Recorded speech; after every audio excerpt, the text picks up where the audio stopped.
Good morning and welcome to the January 2026 public meeting of the Conservation and Natural Resources Advisory Council, or CONRAC. My name is Meredith Graham. I'm the Vice Chair of Council. I'm happy to stand in for our Chair, Silas Chamberlain, who will be joining us later this morning. Thank you for joining us across the Commonwealth, and thank you for your patience as we transition to a fully virtual meeting once again. Our members are all over the state, so the weather today it made sense to transition to virtual. So thank you for joining us. Please note that today's meeting is being recorded, and by participating in the meeting, you have consented to the recording. If you would, please also note whenever your microphone is on. If you're not speaking, please make sure your microphone is muted. We have a robust agenda for you today. You'll hear from several of our DCNR leaders about their plans for the year, just updates on programs. It's a great way to start the new year, just a fresh perspective on all things DCNR. Later, we'll have a presentation regarding wildfires from Mike Kern of DCNR's Forest Fire Protection Program and Scott Bearer from the Pennsylvania Game Commission. At this time, I'm going to ask council members to introduce themselves, and I'll go around and call on each council member one at a time. I am Meredith Graham. As I said, I live in Washington County in the Pittsburgh region. I am an environmental lawyer by profession, and I'm currently a family caregiver. I will ask Rocco Ally, he's ready, to introduce himself. Go ahead, Rocco. Good morning, Meredith and all council members, as well as the public. My name is Rocco Ally. I have been on council for several years representing the outdoor heritage. I live in North Apollo, Pennsylvania, which is southwest. Thank you. Thanks, Rocco. Deb Ponser, are you ready? I am. Good morning, and I am one of the few who loves the snow, so bring it on. We're at about 29 inches and every day a little bit more. I'm the president of Grow Rural PA. I live in Ridgeway, Pennsylvania, and have been working actively to try to raise up rural communities, and DCNR has been a great partner. Great, thank you. Next, I'll ask Elaine Schaefer to introduce herself, please. Hello, everyone. I'm Elaine Schaefer. I am the Executive Director of the Schuylkill River Greenways State and National Heritage Area. And our territory is the watershed of the Schuylkill River, which runs from Philadelphia all the way up to Schuylkill County through 5 counties. And I'm also a county council person, commissioner for Delaware County, which I've been for 6 years, and I have 2 more years to go. Not that I'm counting. Great. Thanks, Elaine. Ephraim. Going to the other side of the state, I'm Ephraim Zimmerman. I'm in the Pittsburgh area. Good morning, everybody. I am the Conservation Science Director for the Heritage Program at the Western Pennsylvania Conservancy. Great, thank you. I think we do not have Fred Strathmeyer with us or Gary Cribbs. Hearing silence, I'll keep going. Geraldine, would you please introduce yourself? Sure. Sorry, my camera's not working. I've been trying to technically fix it and it's not. But Geraldine Umstead Singer, I was the past chair of the advisory council. I'm from Dauphin County and currently a volunteer and caregiver for my mom. And welcome, everybody. It's nice that we're warm and toasty this morning, hopefully. Thank you. Janet Sweeney.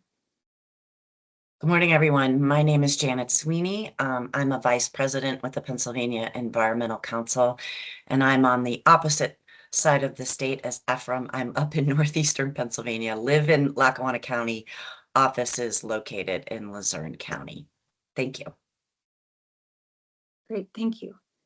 And next I have Jennifer Greenberg, who I think goes by Jenny. So Jennifer or Jenny, please let us know what you prefer.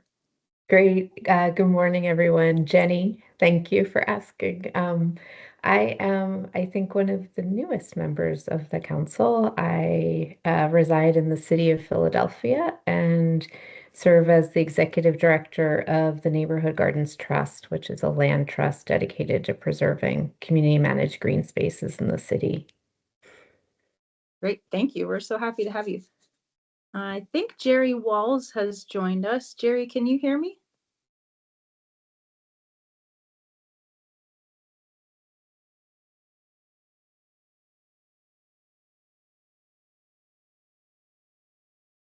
I thought we had him.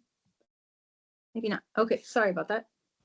And Ken Kane is not with us, I believe. Marcus, would you please introduce yourself? Yes, good morning, everyone. Marcus Schaffner, President and CEO of the Outdoor Inclusion Coalition. I'm based in Pittsburgh, Pennsylvania. Pleasure to serve along all of my colleagues and see all these smiling faces today as I traverse my roof. So keep me in your thoughts. I'm doing some home patching, but it's a pleasure to see you all. Thanks, Marcus. Bob. Good morning, everyone. I'm Bob Kirshner. I'm in St. Mary's, Elk County, in the north central part of the state. I'm the former president of the Pennsylvania State Snowmobile Association, the American Council Snowmobile Associations, and a current board member of the West Creek Recreational Trail Association here in Elk and Cameron County. And like Deborah, I love the snow, obviously. And I'm very much looking forward to Punxsutawney's Phil prognostication next Monday. I think I'll be asleep when he does it. Great. Thanks, Bob. Sierra. Hi, Sierra Fogel here, located in Jim Thorpe, Pennsylvania, president of Pocono Whitewater and Pocono Biking. We're a rafting concessionaire in Lehigh Gorge State Park and a biking CUL holder in Lehigh Gorge and some other state forests and parks. Thanks, Sierra. I believe Thad Taylor is not with us today. So our final member is Tanya Brown. Good morning from Cumberland County, Pennsylvania. My name's Tanya Brown. I was the previous Park and Recreation Director for Mechanicsburg Area School District, a certified Park and Recreation professional, and I think I'm one of the newer ones on the board as well. Great, thank you, Tanya. Thank you all council members, and everybody hopefully can stay warm this morning in the comfort of your homes or your home office. I don't believe we have any public comments this morning, but Nicole or Ryan, please let me know if we've received any public comments for this initial comment period. We have not. If in the meantime, someone is interested in providing public comment, we have a second public comment opportunity, and just let us know in the chat. Great, thank you. At this time, we're going to review our prior meeting minutes from our November 19th meeting. Ryan circulated the minutes a few days ago for council members to review. Ryan, did you receive any feedback on the minutes? Just the one typo that you caught, Meredith. That was the only thing so far. Okay, great. Thank you. Can I then have a motion to approve the minutes? This is Rocco Ally, Meredith. So moved. Thank you. Okay, thank you. Is anyone opposed? Oh, sorry. Need a second.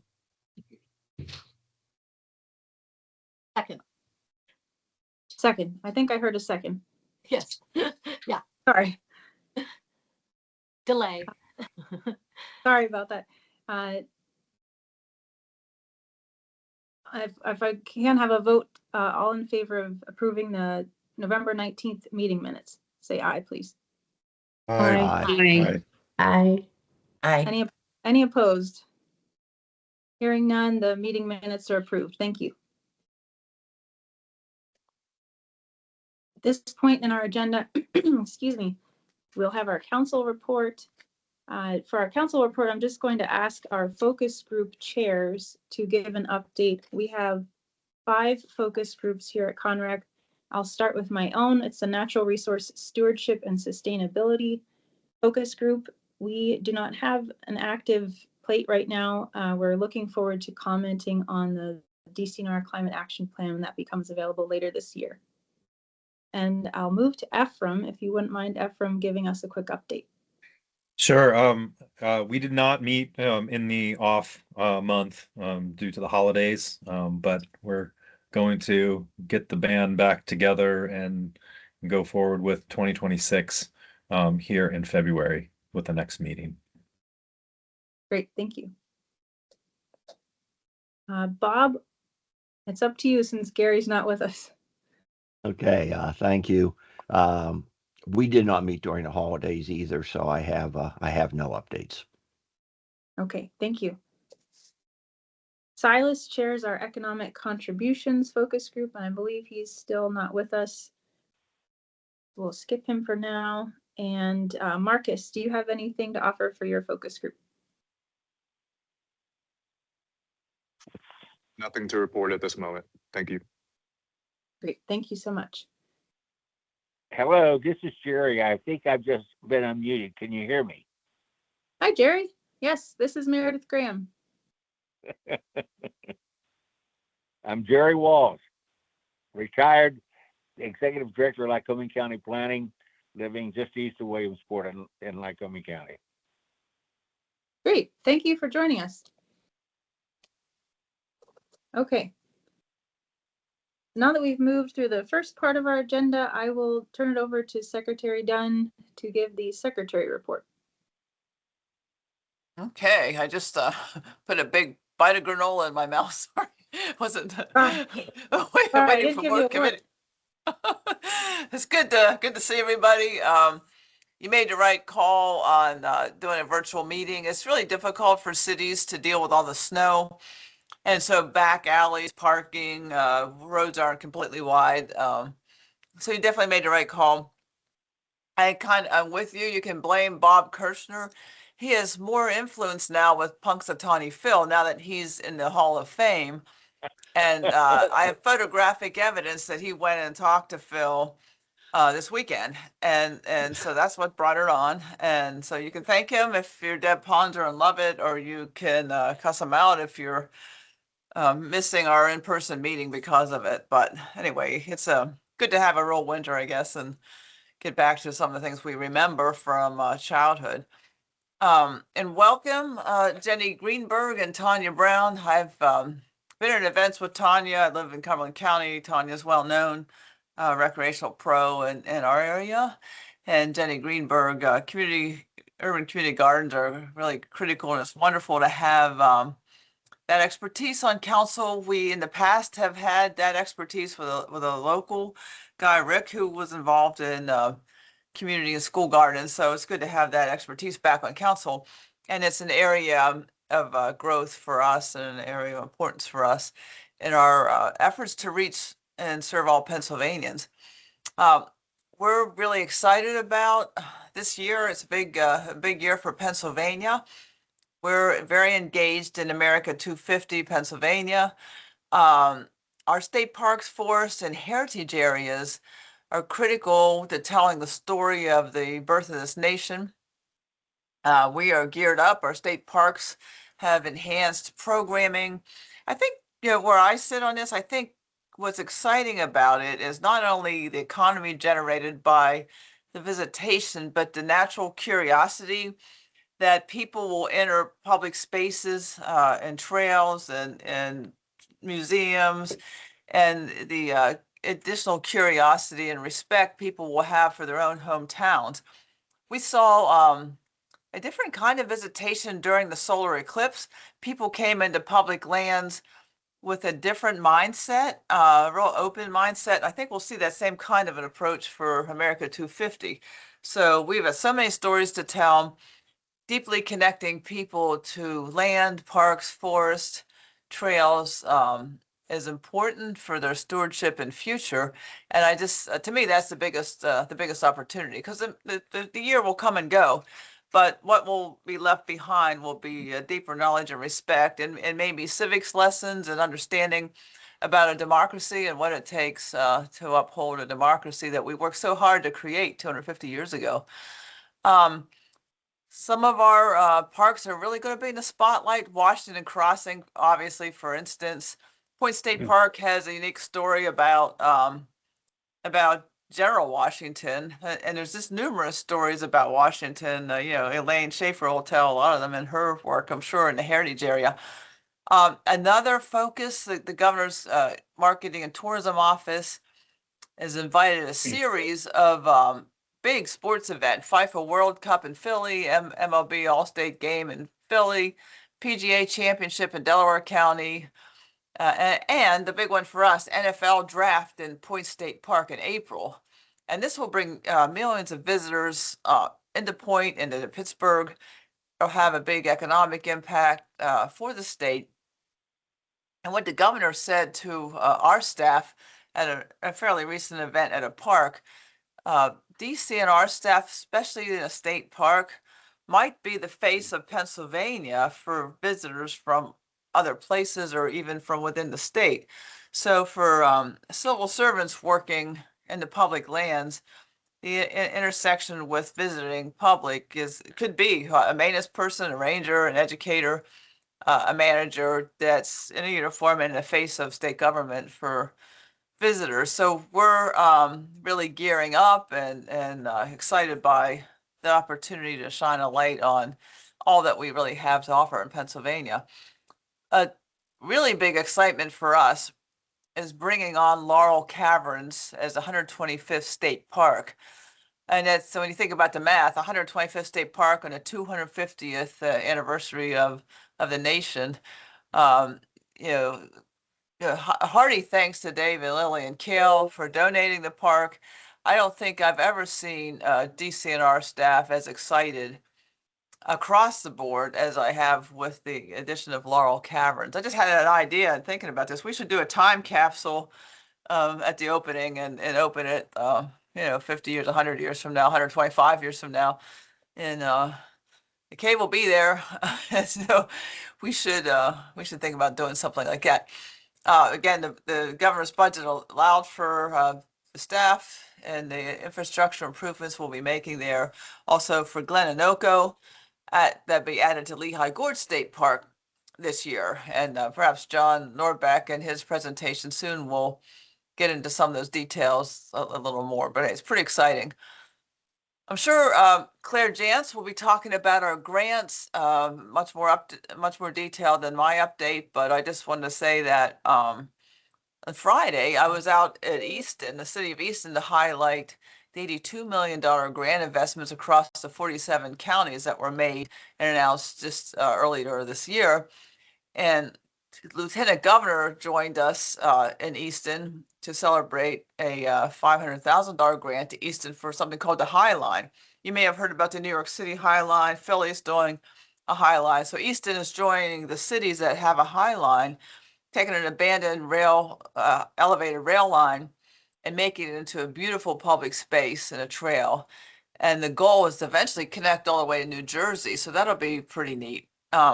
And the mayor, the county executive, the elected officials or senators and rep from the area, everyone's pretty excited about the value of this grant for local users and quality of life and for economic benefit of not just the visitation, but the building and improvement and stewardship of this wonderful public space. This week, we're also announcing $1.4 million in ATV snowmobile grants that support improvements and expanded access in the outdoors for motorized. And again, if you recall, we do those 4 times a year now, as per the legislation. So because it's 4 times a year, each one's a little smaller, but we do this 4 times a year. Again, we do all of our work through partnerships and key relationships. So we really appreciate the deep and rich partnerships we have that allow us to deliver our mission across 67 counties. On back over to John's deputate from forestry. I won't go into a lot of detail there either. You're going to hear a lot from forestry today. From John, as well as from Mike Kern. Mike is our chief of DCNR's Forest Fire Protection Division, and he'll highlight our wildland fire program. It was in the spotlight a lot last year with some big visible fires that you probably remember, the Packard, Hinton, and Michaud. So we had a couple big fires. A partnership with the Pennsylvania Game Commission, also Nature Conservancy, and others that both do prescribed fire, but also wildland fire is critical for us. But we have, we're very proud of the staff we have, the well-trained staff we have in the Wildland Fire School and training that we operate. That really makes us stand out nationally and puts our wildland firefighters in demand nationally when they get called out west to assist other states. Also with PEMA calls on us a lot because of our training and incident management, and whether it be flooding, whether it be other snow emergencies and other things, we get called out because of our structure and our training in wildland firefighting, which has relevance across the board. Just a footnote, I know some of our forest products people are not on today, but last fall, Seth and John and I attended a summit in Pittsburgh with the R.K. Mellon Foundation, and they brought in speakers from across the country that are finding enhancing new and enhanced creative uses of forest products. We're all about it because forest management is one of the major tools we use to manage not only state forests, but to assist private forest landowners, and finding local markets for everything from mass timber to packaging. And that is really important because we need forest management as one of our major tools. I mean, fire's a tool, forest management's a tool, hunting's a tool. We have all these tools for forest management that we need to follow our ecosystem-based management. And having a market for hardwood for the places we want to do forest management is really critical. So we'll work with the Department of Ag and Department of DCD and Hardwood Development Council and others to really pioneer and enhance some of the opportunities domestically for our hardwoods. It's a challenging situation internationally right now, so domestic market's critical. Switching to rivers, there's one person here, maybe Janet, who knows what the river of the year is. I don't actually know. I'm not allowed to know because I get too excited about it. I might say something. But tomorrow we'll announce the river of the year. The three nominated waterways are the Chillisquaque, the Conestoga, and the lower portion of the Schuylkill River. I know Elaine's pushing for that hard. I know Nicole's probably pushing for the Chillisquaque. And the Conestoga has fans in this group too, so we'll see. You can run your own betting pool in the chat here if you want to, but the river winner will get a $15,000 grant to fund year-long celebrations, including paddling and community activities. And on the issue of rivers, we're continually looking at ways we can enhance and improve our rivers work. We have rivers program work in all of our bureaus, and thinking about how to bring that together for more recreation, conservation with more buffers, ecological restoration, like we do in forestry with our, with our culverts and bridges, and really bring it all together in a cohesive rivers and streams program, because we really are a leader in the country in the miles of rivers, the quality of rivers, and the improvement that we're able to glean from rivers and streams with help from DEP, Fish and Boat Commission, and others. I will say finally, my report's a little shorter on some of the substance because our three deputies are speaking. And I have tremendous respect for our leadership team here at DCNR. Our deputies are running bureaus or are supervising and supporting and leading bureaus that have been around for a long time. The Geologic Survey is 190 years old, believe it or not. Bureau of Forestry is 131 years old. State Parks was created in 1929. VRC and FDC existed in other formats, but came together as bureaus in 1995. Also, the Environmental Rights Amendment, which gives us the constitutional basis for our work, as its 55th year of enactment this year. So a lot of history, a lot of knowledge, a lot of importance to our mission that goes back and deeply rooted in Pennsylvania. So the way we're structured here at the executive level, our senior leadership team is comprised of Gretchen Leslie, whom this council knows very well, the 3 deputies who you know, but you'll hear from today, and Nicole, you know very well, Eric Nelson, who does our legislative report for you, you know him, and also Chris Novak, our communications director. Chris has recently announced she'll be retiring in March, and that's sad for all of us. Chris is a remarkable professional with years of experience, and she's deeply rooted in our mission and knows our work inside and out, and is also very proactive in the educational side of communications and engaging people with our mission, but also very good on crisis communications, which occasionally is needed too. But anyways, switching back to the deputies, our 3 deputies, I was thinking about it, we have big spans of control in our deputates. We don't have a lot of deputies. If you look at other mid-sized agencies like DCNR, we actually have fewer deputies than most. And they all have a big span of control and large responsibilities. I mean, for instance, John is supervising the 2 biggest bureaus in state government, state parks and forests, and they predate almost anything else in state government that you can think of. So we get a lot done because of the capacity and skills and intelligence of our 3 deputies, and then the rest of our senior team.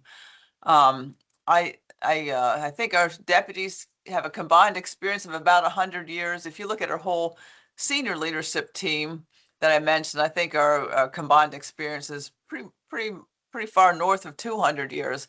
So again, we're a deeply rooted, complex, diverse agency. I think sometimes people hone us down to the simplest format of our mission, which would be just having fun in the outdoors, and that's great. And that's frankly how we want the public to experience us. We want them to really get out there and enjoy the outdoors. But I think you'll hear and learn about the complexity and diversity of our mission. And it's one of the reasons in budget hearings, you'll hear me talking about some of that diversity of our mission, because it's not like we have 2,000 of the same type of people. We have scientists, we have outdoor recreation people, we have geologists and engineers, and specialists of all kinds. So our complexity and the richness is part of how we are able to deliver our mission, I think pretty remarkably for the number of people and the number of leaders that we have. And that's it for me. Thanks for listening, and I'm sure we'll all enjoy hearing from our three remarkable deputies. Thank you so much, Secretary Dunn. I have to say, I love the time capsule idea for Laurel Caverns. I think that would be great. Does anyone have any questions? Any questions for Secretary Dunn?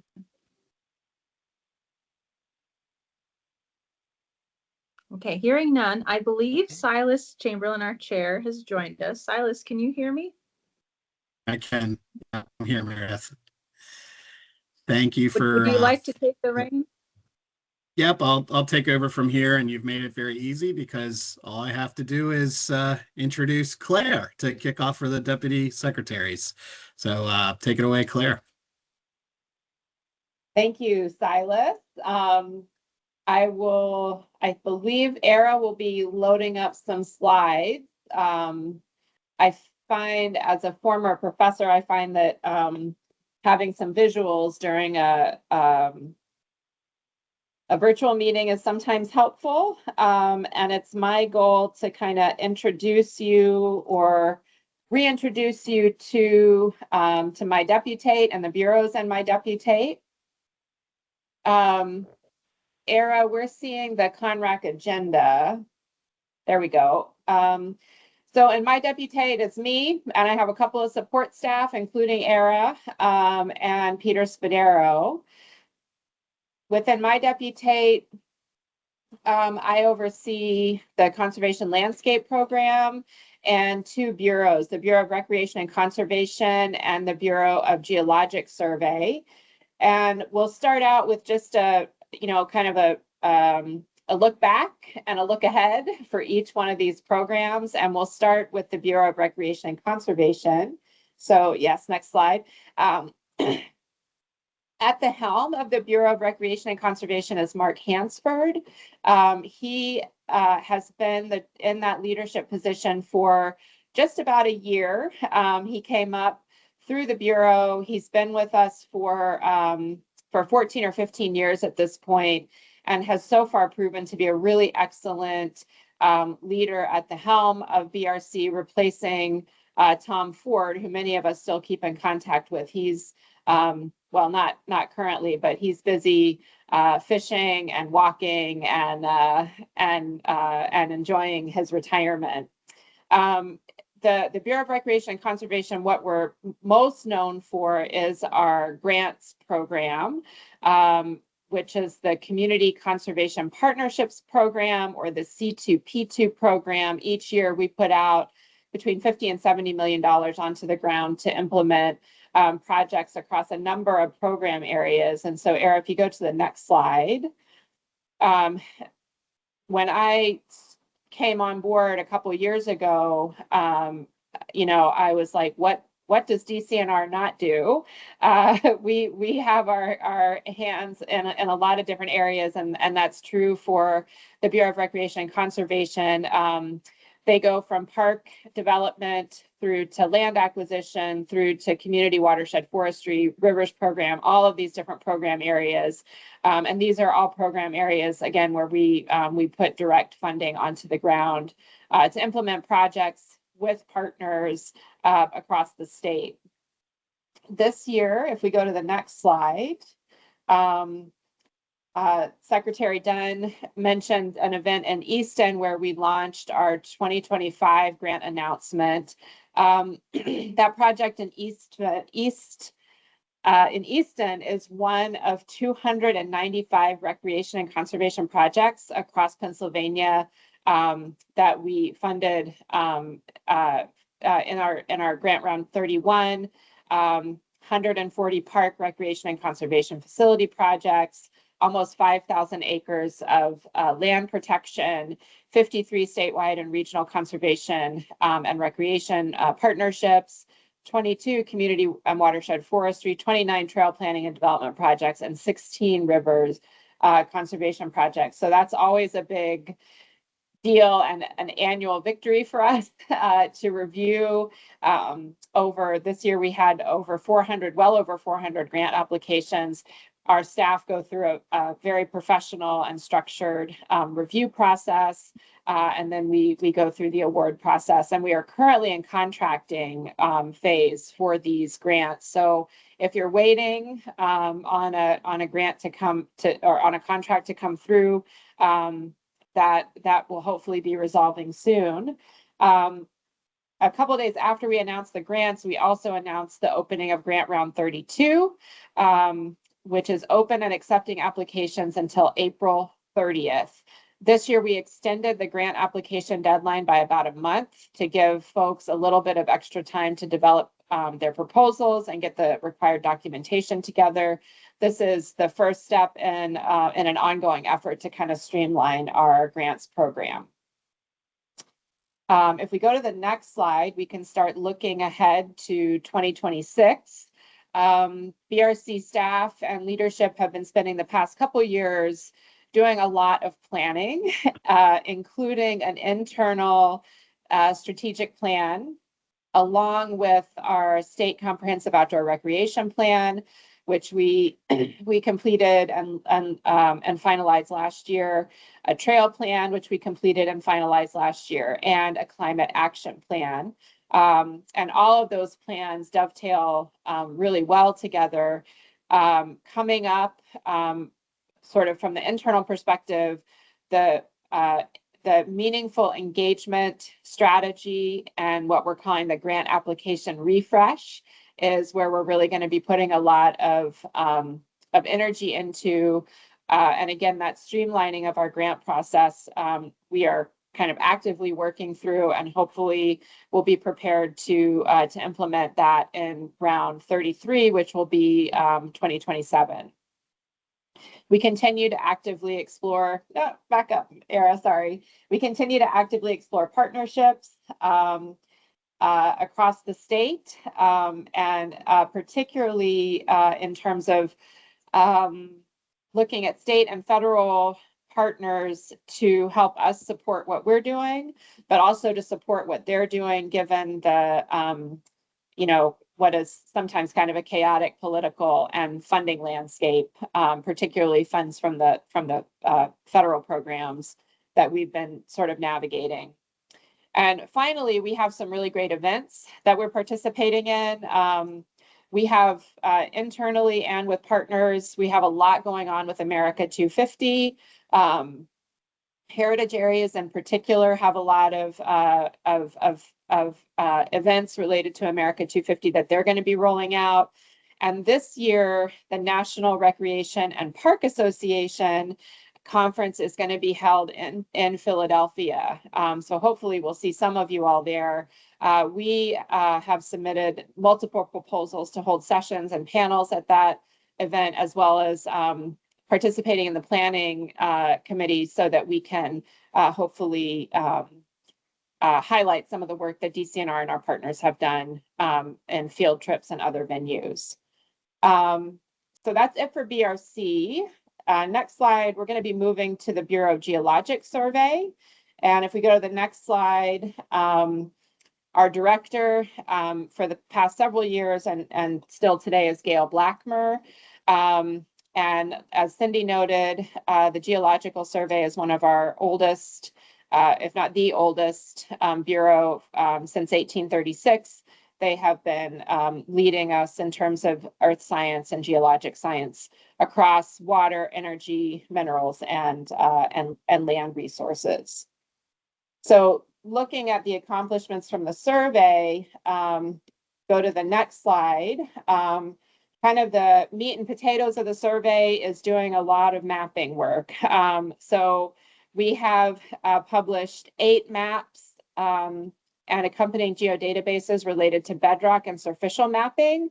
I've grabbed some screenshots from my LinkedIn account. So if you follow me on LinkedIn, you will get instant notification every time the Bureau publishes a new map or data set.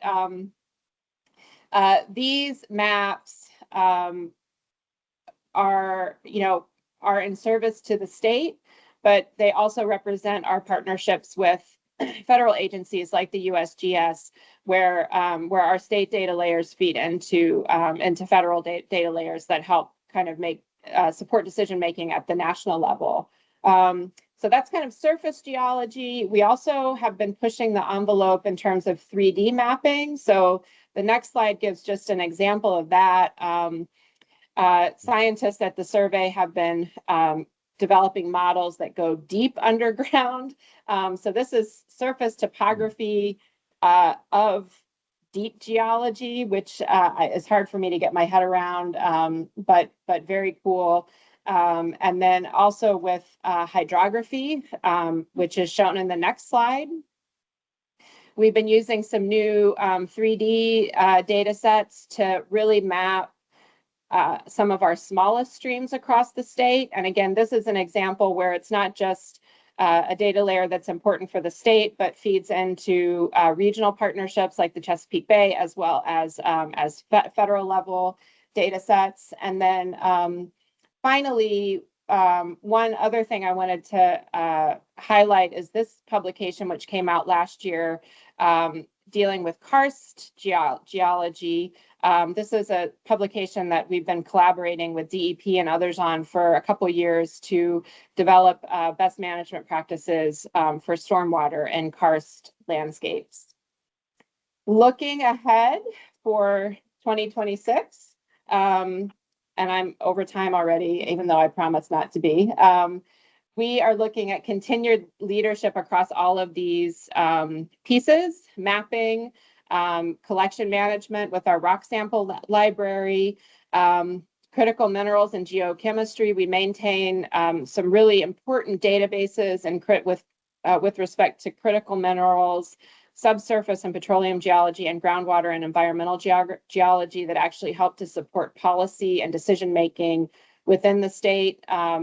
And so we're going to continue to kind of work on these meat and potatoes core of the geologic survey. If we go to the next slide, on the mapping front, our expertise in mapping has resulted in us DCNR essentially chairing what's called the Pennsylvania Geospatial Coordinating Board. If this is a new board for you all, this is the Geo Board kind of works to strengthen partnerships across state agencies with federal agencies as well as local GIS folks to address geospatial policy and technical issues. They have a number of task forces where they work on various things. Director Blackmer is Secretary Dunn's designee and essentially serves as chair of the Geo Board in collaboration with the Geo Board Executive Director, Scott Driscoll. Just to give you an idea here, the next slide shows one of the main roles of the Geo Board is to create a base map for the state of Pennsylvania, where we have kind of common data layers to show streams, aerial imagery, land ownership, transportation, elevation, all of these data layers that will be sort of commonly agreed upon and used across the Commonwealth.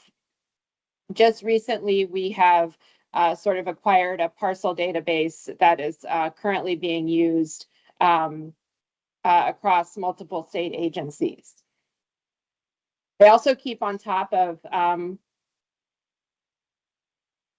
emerging technology like artificial intelligence. If you've been on I-81 or a number of different freeways and you see the light up signs that say there's a delay ahead or it's going to take you 10 minutes to go 10 miles, that's actually an automated system developed by PennDOT that they won an award for that uses what's called GeoAI to deliver that information to motorists.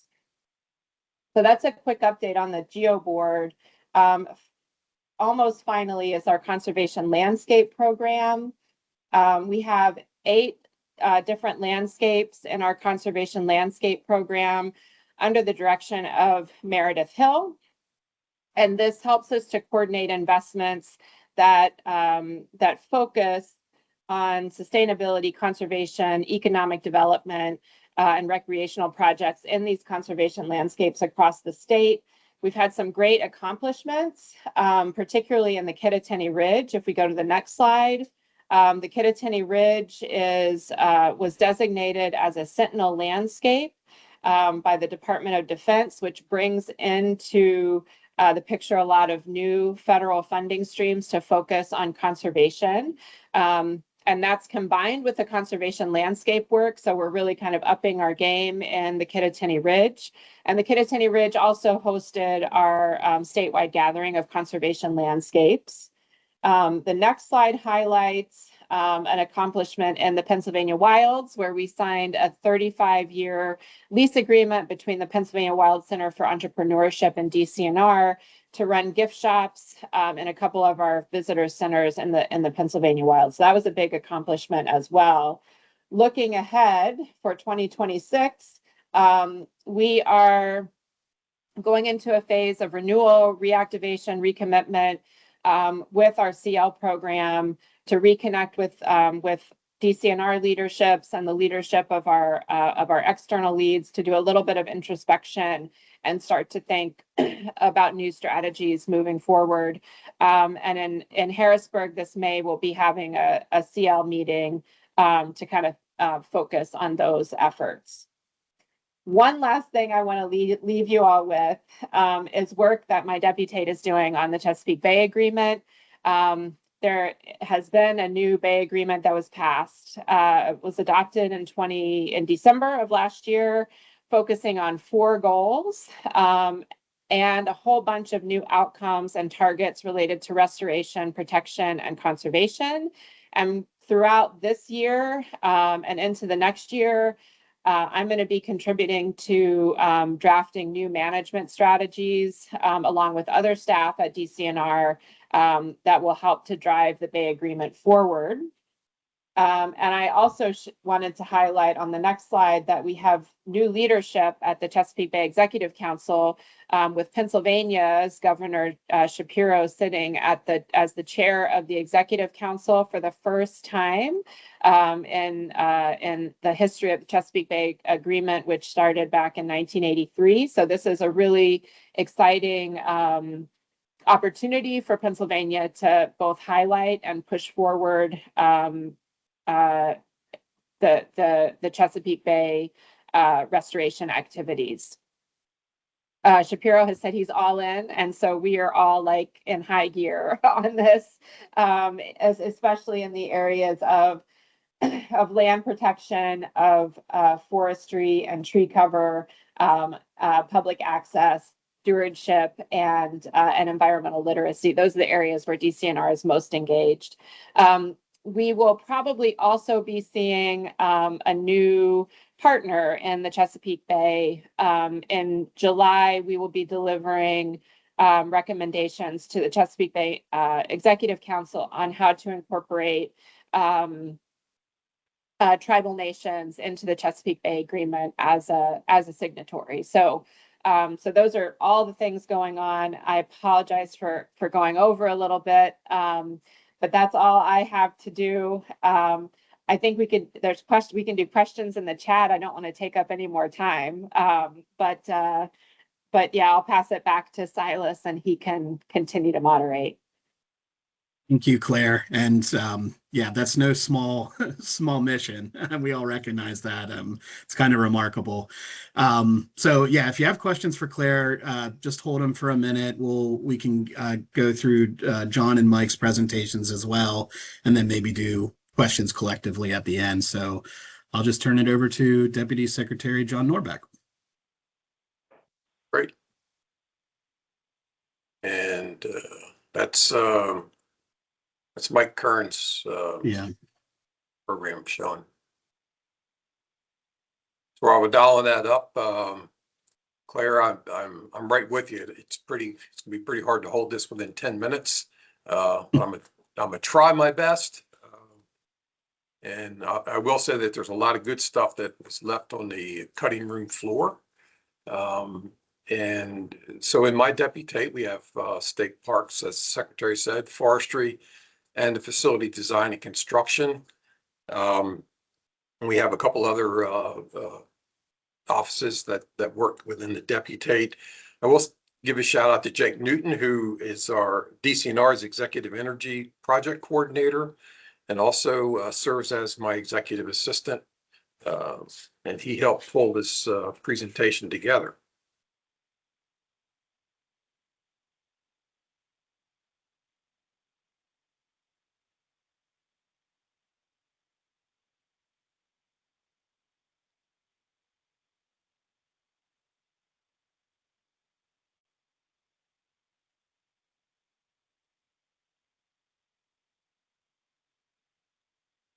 Nicole, you're not counting this against my time, are you?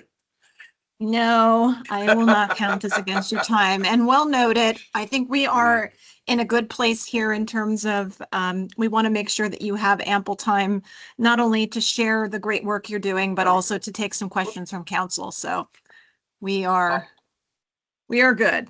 So no, you don't have to speed read, John. It did pop up a second ago, Aaron. There we go.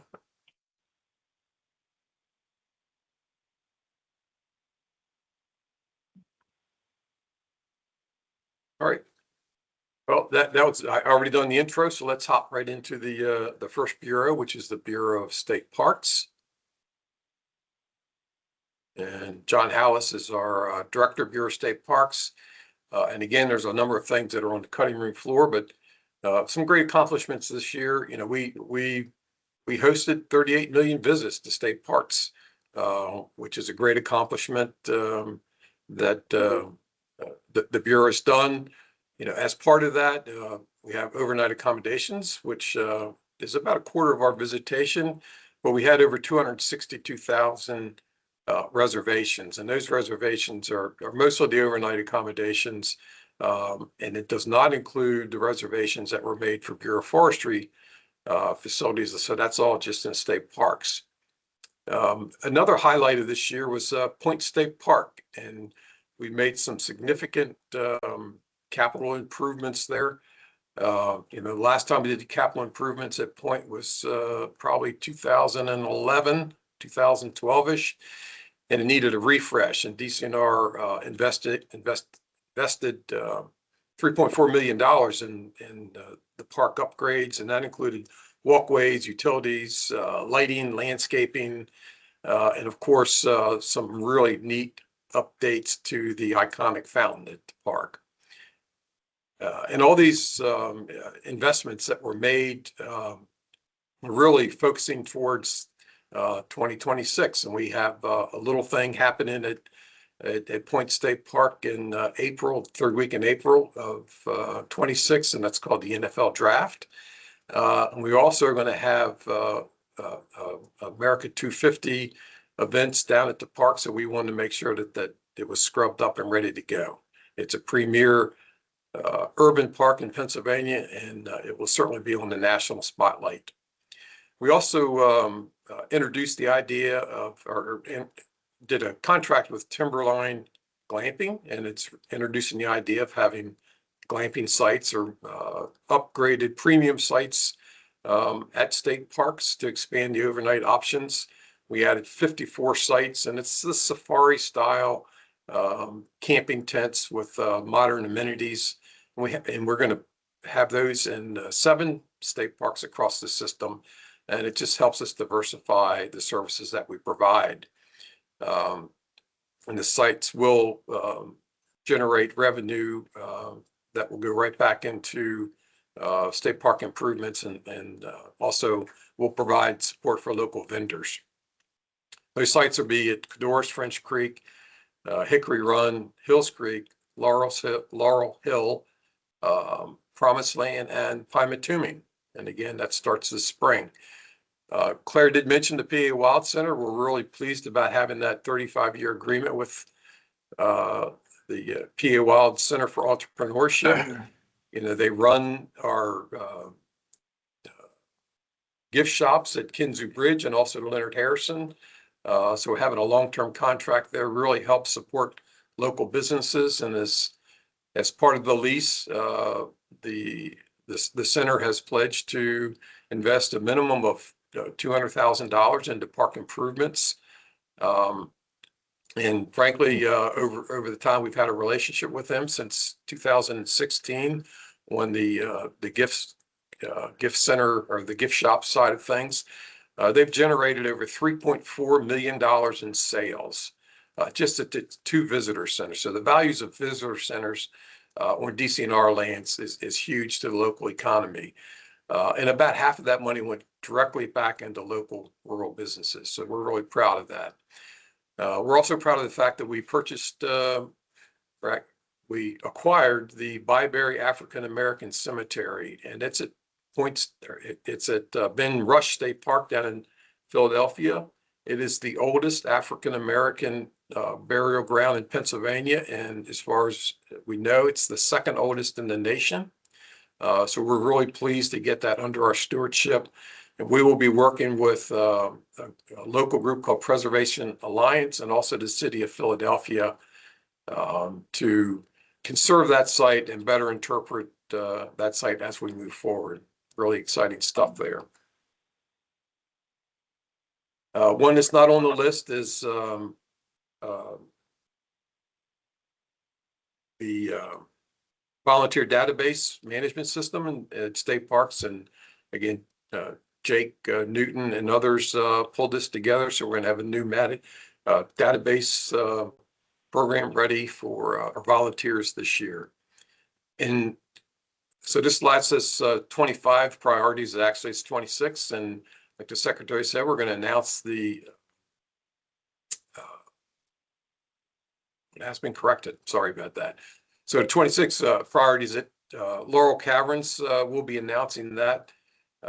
And we should have a signed agreement with the current owners, David and Lily and Kale, by the end of the month. We're really excited about that. It's the first underground park within our system. It certainly is a local and national significance from the cultural and resource side of things.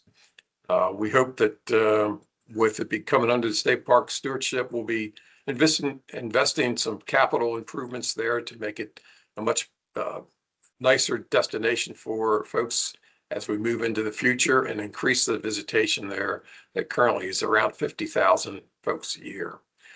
We'll also put the bow on the transfer of the Glen Inoco property, which is right now under the Game Commission authority. So we're doing a land swap with the Game Commission. That will be transferred to DCNR. The moment that it's transferred to DCNR, we will have 2 specially trained Pennsylvania Outdoor Corps crews to move into that site and start to work on mostly stone work and trail development there to make it a much safer and enjoyable place for folks to go. So it will remain closed through the construction, but we're geared up and ready to go as soon as we ink the transfer. I mentioned America's PA 250, or America 250, but PA 250's celebrations will be held throughout state parks. So I'd ask you to just look at our website and look at the events section. You'll see a lot of opportunities there for folks to get out and enjoy their state parks. And I also mentioned the NFL draft. We're looking forward to that also. Top to the Bureau of Forestry. In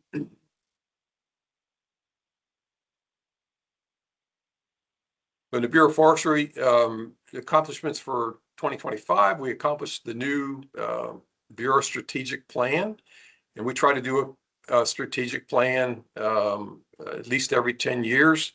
And in this one, we completed the vision, and I'll just read you the vision that was pulled out in that planning process. And we envisioned Pennsylvania with abundant, healthy, and resilient trees, forests, and native wild plants, and encourage an engaged populace who value and receive equitable benefits to these resources, and people and communities across Pennsylvania who are inspired and empowered to steward these resources. So we're really excited about the new plan. We will be strengthening our resource management foundations and growing our work around people and communities in the upcoming years. Another accomplishment was we achieved, so we have a harvest allocation plan that lays out an ecosystem management process where we manage our forests through timber harvest. And this past year, we actually harvested 20,000 acres on our 2.2 million acres of state forest lands. And that exceeded our harvest allocation, which is targeted at 14,000 acres. So we're pretty proud of that. And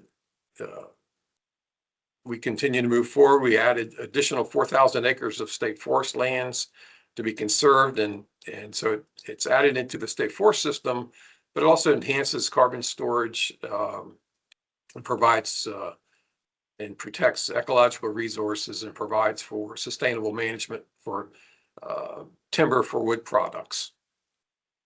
We plugged 49 abandoned wells on state forest land using DCNR funding with assistance from DEP on the technical side of things. So we funded that, we bid that out. We're really proud of moving forward on that. We believe that there's probably more than 156 abandoned wells on state forest lands, and we'll be working on those as we move forward. In 2026, we are doubling down on our work on carbon sequestration and climate resilience, and we're going to incorporate those philosophies and opportunities in our silvicultural activities in state forests.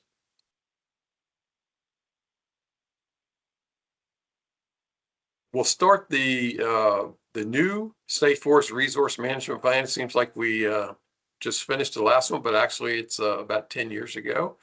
The one we finished in 2016. So we will be looking at that plan and starting the process to update that along with our timber harvest allocation model, and that will be updated at the same time. The key components is looking at it from an ecological management standpoint. We do active monitoring on all the things and processes that we do.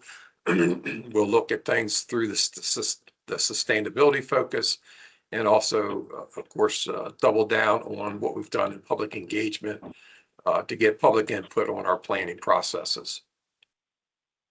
Claire mentioned the governor becoming the chair of the executive council for Chesapeake Bay. In the Bureau of Forestry, we're going to accelerate our tree planting and riparian buffer work and turf to meadows work that will lead to improved water quality around the entire Commonwealth, but also particularly in the Susquehanna watershed, which leads into the Chesapeake Bay.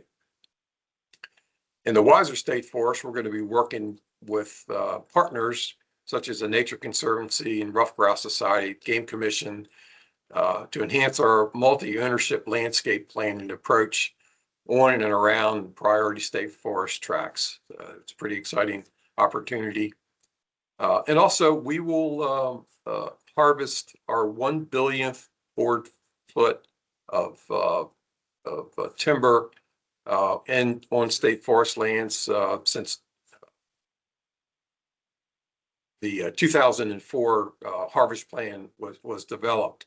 So to put that in perspective, that sounds like a lot of wood. So if you're an ice angler and you traverse out over a board over rotten ice, laying this 1,000 board feet end to end, you could walk across frozen ice up to the moon if you wanted to. So it's a lot of wood product, and it really is it's great for the local economy, but it's also sequestering carbon for the long term. The Bureau of Facility Design and Construction, this is a small but mighty group, and they accomplished 81 large construction contracts this past year. And from the administrative side of things, it's behind the scenes, but our administrative group there has worked really hard to increase the efficiency in our processes. And what they did this year was they reduced the average days from a bid opening to a notice to proceed to under 45 days. Before that, it was well over 100 days. These folks have really worked really hard in using technology, but also dissecting their processes and made it much more efficient, much more quickly to get these projects on the ground. We're also really proud of working with the Department of General Services and delivering the Delaware State Forest Resource Management Center, which is now DCNR's 18th LEED certified building. It was it's silver certified. Another neat project, if you're in the North Central, is we put in a fishing platform in the Tiadaghton State Forest on the Pine Creek Gorge, which gives great fishing opportunities for folks that need that accessibility advantage. As far as accessibility goes, we also included over 5 miles of accessibility trails within the Bureau of Forestry alone. In 2026,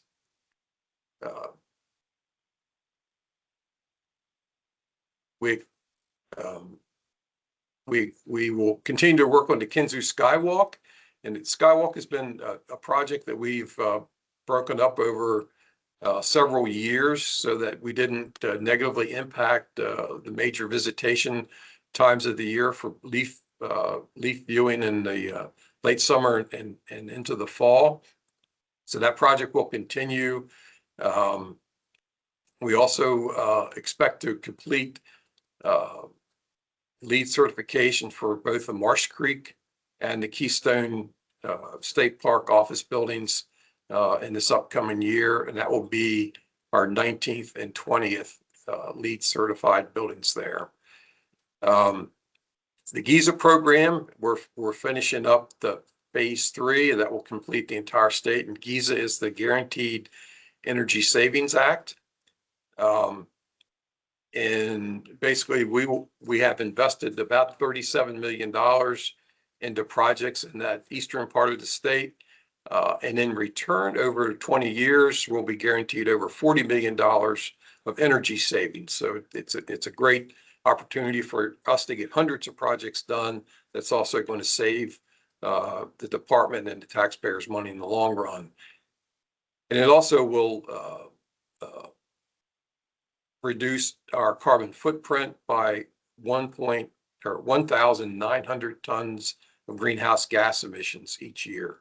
We're pretty excited about that. I know Mike Walsh will talk about some other sustainability work that's being done by the department, led up by the Bureau of Facility Design and Construction. Moving on to the Pennsylvania Outdoor Corps. We had 206 individuals serve in the Corps this year, with a 94% of 94% of the program participants either finishing the program or getting gainful employment through the process. So we're pretty excited about that. 14 members, active members and alumni were documented gaining employment with other conservation organizations, including DCNR, the Appalachian Mountain Club, the Fish and Boat, Game Commission, Parks and Forest Foundation, and other partners of DCNR. So we're pretty excited about that too. We grew the program from 3 staff. It's a big program run by 3 staff. We grew it to 8 this year, which will provide us a greater opportunity to do better recruitment and on-ground project management in both state parks and forests, and also on partner properties. With the new funding from the Labor and Industry, it allows us to work with our partners a little bit more, and the Corps is doing exactly that. And in 26, this is a big year for us. We're going to establish the first summer college Corps crew. If you think about it, we have the youth Corps, which is 15 to 18, and then the adult Corps, which is 18 and up. But we're really missing those college folks that can't stay with us for 10 months, but they can do work for us and do some great conservation work through the summer during their summer break. So we're going to be starting a college crew this year. We are also working on a new contract for the administration of field operations of Outdoor Corps, and we've set a goal to hire 10 or more professionals into DCNR from the Outdoor Corps this upcoming year. Moving over to the Governor's Advisory Council on Hunting, Fishing, and Conservation. The Superior Administration appointed 14 members, or appointed or reappointed 14 members, and named a new council chair in 25. They also completed interviews for 6 Game Commission and Fish and Boat Commission district commissioner seats. And so they did 21 applications or 21 interviews there. And they also provided support and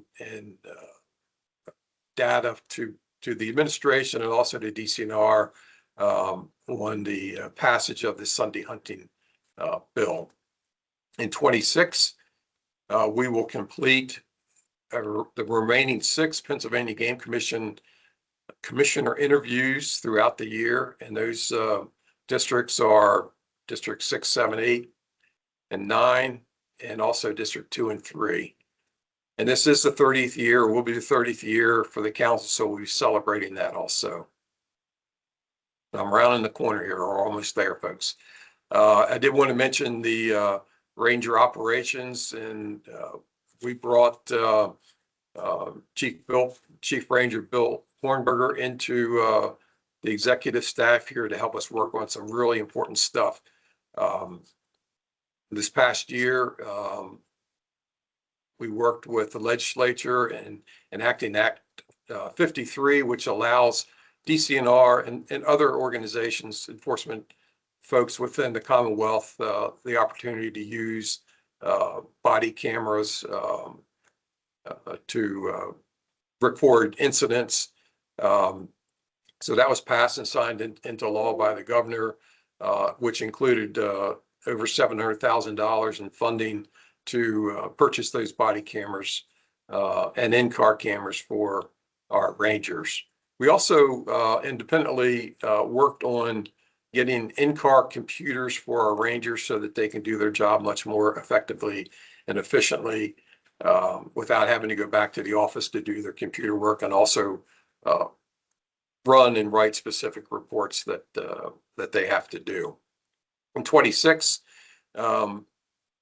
we hope to achieve law enforcement accreditation through the Pennsylvania Chiefs of Police. About 20% of law enforcement agencies around the Commonwealth are accredited, only 20%, and DCNR is striving for and will achieve that in 2026. So we're really proud of the work that Bill has been ushering and all the Rangers that work in DCNR. Also on the Ranger side of things, I talked about the NFL draft, and we're in preparation for the NFL draft. A number of our Rangers are going through a lot of specialized training to deal with the crowds and potentiality of any types of incidents that might occur there. In 26, again, we'll get those body cameras and in-car cameras deployed out into the field for our Rangers usage. And we'll also contract with NeoGov Power DMS. So that is a program that we're doing that will provide peer support for our law enforcement officers so that they can do some peer debriefing after critical incidents. Right now, we do have some services. This is an additional service that is law enforcement to law enforcement officer peer review and peer counseling. So we're pretty excited about that. I think that pretty much wraps up the highlights in my deputate. I thank you for the time, and I know I ran over, but thanks. Thanks, John. You definitely covered a lot of ground there. Thanks for fitting it all in. And we'll go right over to Mike Walsh. Hey, everybody. Happy Wednesday. Are you all with me here? I want to thank John Norbeck and Claire for incredible presentations. Now to the fun stuff of admin. What you just heard about covers about 1,400 full-time and about 1,200 part-time people. So about 2,600 people do the work that really is the public-facing side of DCNR. And they do incredible, amazing work that I know each of you on this council support. Then there are 23 people in my shop. So 23 of us, we say, our job is to help you do yours. And that's what we're focused on in the Bureau of Administration, in the Office of Administration. And specifically, I'm going to talk about our Bureau of Administrative Services. I'm going to talk about the climate work very quickly. That's housed in our shop. The Mosaic work, DEIB, and some other things. It's a small but mighty team, and we really, I think we gel well all together, as Cindy Dunn mentioned at the outset. I just want to say one note. I agree with the statement that was made earlier that we love the winter. I think Deborah Ponster said that she loves the snow. I love the snow. I was out riding recently with our Hall of Famer, Bob Kirshner, up in St. Mary's, getting on the sled. And I hope to get on the sled again Thursday and Friday of this week. So I enjoy the outdoors and enjoy our parks and forests, particularly this time of year.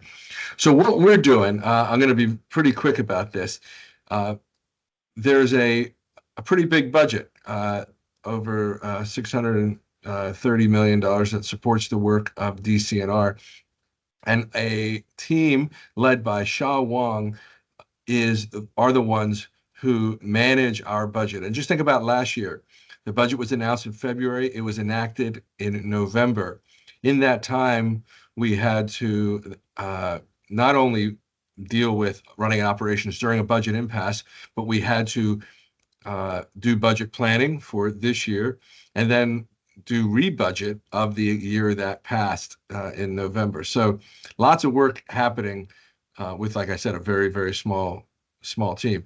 Sha is incredible if you haven't met her. She did her undergraduate work in China. She went to Kiel University in Germany for her graduate degree in economics, and she's been with the Commonwealth over 24 years. So we have really amazing people who I hope you get a chance to meet. And if you go to the next slide, I'm not going to read these slides just in the interest of time. I'm going to focus on the fact that the governor's budget is being announced on Tuesday. So less than a week away from Governor Shapiro presenting his budget proposal to the General Assembly. And then another key date for you to follow on PCN, Monday, March 2nd, we have our hearing in front of the House Appropriations Committee. You're welcome to join us in person, sit up in the visitors gallery of the House. You're welcome to watch it on PCN from wherever you are in Pennsylvania. And we look forward to the governor continuing his support. One other thing I'll just say about procurement real quick. In that office that we talked about, Bureau of Administrative Services, there's all the fiscal and budget stuff. There's also all the office services, fleet, and procurement work that is done there. And I don't want to gloss over that, just want to say real quick, we spend about $112 million a year buying stuff. About 64 million of that is in small business spending. So about 54% of our dollars are spent, you would say, supporting small business mom and pop shops. And we think that is very valuable because of the economic impacts that we see in Pennsylvania go far beyond people visiting our public lands. It is in the dollars that we spend too as an organization. And I just want to note that and thank our team who continues to find ways to support small businesses. And we're trying to do more for small, diverse businesses. These are veteran-owned businesses. These are women-owned businesses, businesses owned by the LGBTQ plus community. We are continuing to find ways to up those percentages as well. HR and IT is in our shop. We are looking to decrease the days it takes to hire people. I think all of you involved in running organizations know that you have to bring on people quickly and fill holes, and we have the same sorts of challenges in state government. We also have an incredible summer intern program, 104 summer interns in 2025, up from 2024, and the HR shop gets great kudos for doing exceptional work there. The IT shop gets incredible kudos for, in 2025, bringing the Keystone Tree Fund online. So you can today go online and purchase some trees, make a donation in honor of someone, in memory of someone, and we encourage you to do that. Now, before you had to write a check and mail it in, now you can simply do it online. Remember that. When you want to honor someone, when you want to memorialize someone, it's a great way to, and you can print out a certificate signed by our state forester, Seth Castle, and put it in the mail, and somebody gets that DCNR sealed, signed notation that you made a donation. I'll just note in 2026, the Conservation Volunteer System is coming online. Stay tuned more for that. So lots of stuff happening in budget, HR, and IT. Now, I just want to talk a little bit, if I can, about Mosaic.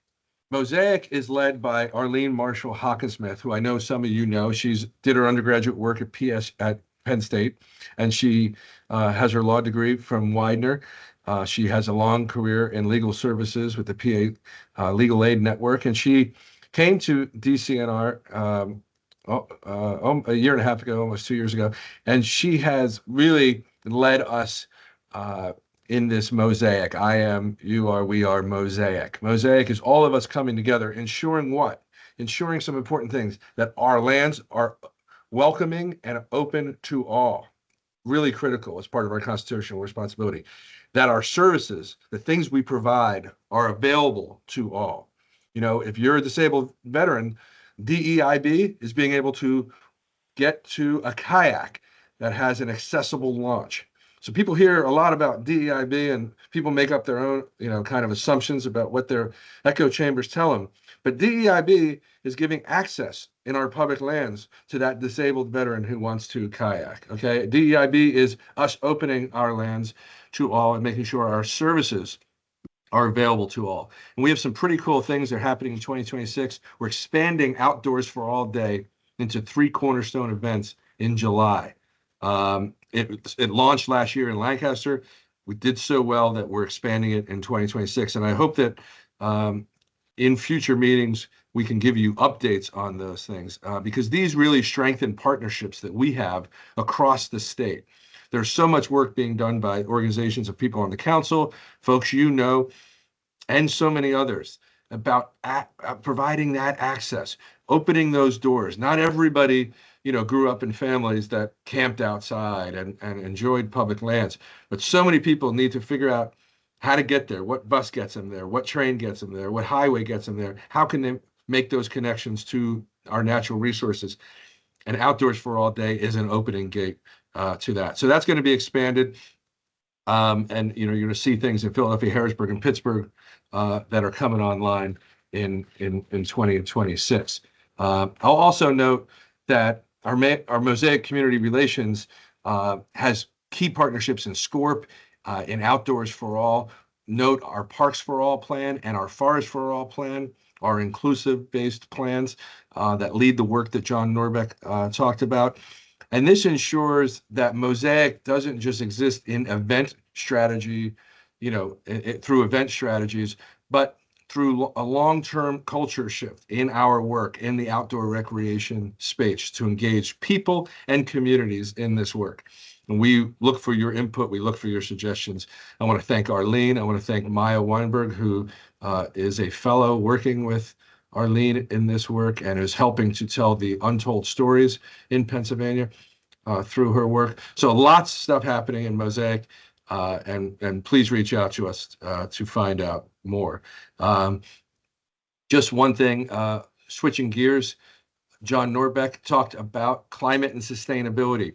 We have in our shop Meredith Seltzer, who is our new director of climate and sustainability. Meredith, who I hope you know and get to know, is a graduate of Virginia Tech, where she studied forestry and wildlife sciences. She did her graduate work at North Carolina State in forestry and has 25 years, both in with the Nature Conservancy in the nonprofit sector, and the last 10 here at DCNR and our Bureau of Forestry, and was just recently named to lead climate and sustainability to bring together that work that John talked about. 37 solar arrays on public lands, 116 charging stations for EVs, 2,100 green education programs, tons of stuff happening. The first climate action plan of any state agency. And this year, we will see a new climate action plan. So we will be the first state agency that did its first, and we'll be the first agency that is now doing its second climate action plan. This is really important stuff.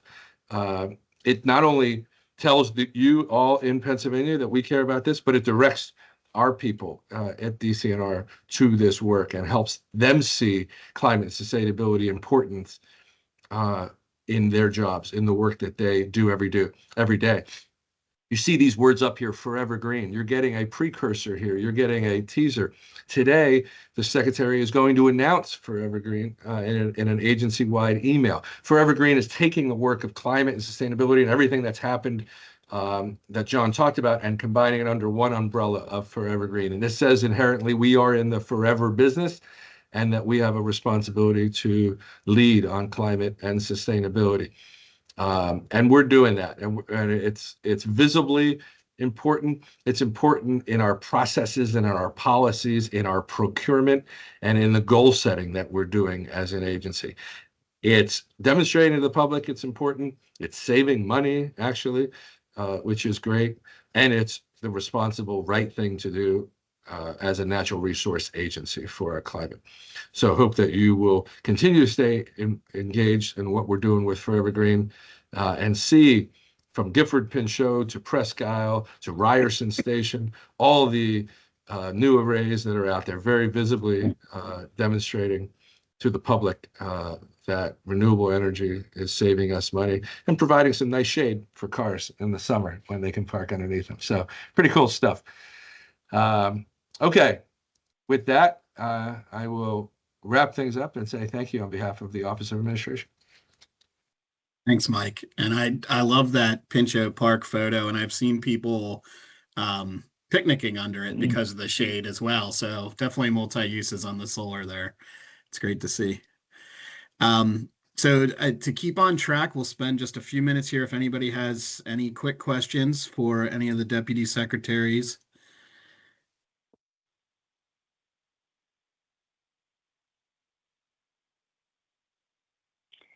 I have a question.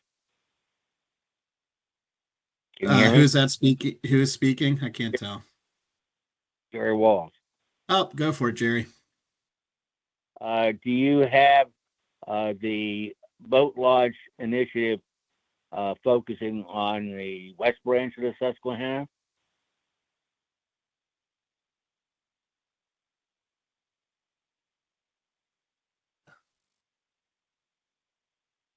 Was the question, do you have a boat launch initiative focusing on the West Branch of the Susquehanna? Is that? Yes. Okay. I couldn't hear it myself real well. I was trying to think about what direction. So thank you. So a couple things. Cindy Dunn, did you want to answer that? Is that what you read? Stay tuned, Jerry. There's going to be an event this year sometime on a pretty neat launch that the Ty Doughton's going to be leading on that we didn't get done this fall because of travel restrictions, but there's a stay tuned for a nice announcement next when the weather warms up a bit. Great. Hey, I'll add to that, Jerry. So it's certainly that Tomes Flats project for sure. But we're working with both Fish and Boat Commission and the Pennsylvania Park and Forest Foundation to accelerate our work on water access and launch accesses on both state parks and state forest lands. And I know, Claire's probably got gobs of grant opportunities lined up to do the same type of thing. We've seen it over, since COVID, the use of our waterways has jumped exponentially. And we need to be able to be responsive to that. At the same time, we're also looking at the opportunities that we have on our river islands. And by executive order, Cindy, you probably have to help me on the timing on this. This was like in the 80s, maybe. The undeeded river lands in the Great Rivers were turned over to the Bureau of Forestry stewardship. And we really want to double down on linking those opportunities up from the recreational aspect provide additional services to folks that will be using the waterways. Yeah, 1987. Okay, I was thinking 84, but yeah, okay. Yeah, 87, Governor Casey executive order, yep. All right, thanks, Jerry. And Meredith, I think you had your hand up. I did. I loved hearing about the Outdoor Corps. That's one of my favorite programs at DCNR. John, just a quick question. Is that competitive for applicants? I mean, as far as recruiting, are you able to fill this pretty easily? So yeah, it is competitive in most places. Some places we've had some difficulty in recruitment. And frankly, that's the new positions that we brought in certainly are going to help on the project management side to help Parks and Forests and our partners, but also will give us folks in the community that can really focus in on recruitment so that we don't have those issues. That's great. Keep up the good work. Thank you. Janet Sweeney, you have your hand raised? Yeah, now you have to tell me how to unraise it. Okay, let me see. There you go. I usually leave it up for the entire meeting. Following up on that, the college outdoor crew, is that across the state, or are you focusing in certain regions? And if you need help advertising that, I'm sure the Conservation Landscapes would be happy to assist in that effort. Sure. So we've talked about both models. I'm not sure that we've landed on specifically which model we use. More than likely, it'll be a hybrid where we might focus in a certain area of the state. And we've had that, frankly, we've had that with all of our core groups where someone might live in the Northeast and they want to work in the Southwest, and they find a place to live and work in that area. So I guess to answer your question, as soon as we have it fully fleshed out, certainly let the council know what the process is, and can certainly help us do the recruitment. But I think we'll have no lack of applicants.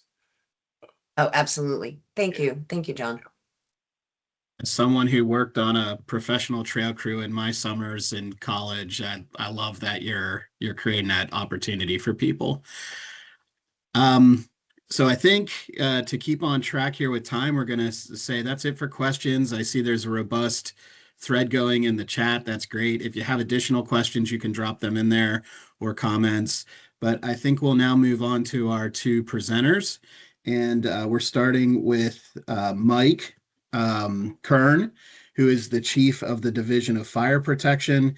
And both of our speakers today will be talking about wildfire prevention, preparedness, and management. So I will turn it over to Mike Kern. Hey, good morning. Thank you. Appreciate the opportunity to be here and talk today. It's been quite a few years, I think, since we had this on the agenda at CONRAC. As Silas said, my name is Mike Kern. I'm the chief of the Division of Forest Fire Protection. That's within the Bureau of Forestry and DCNR.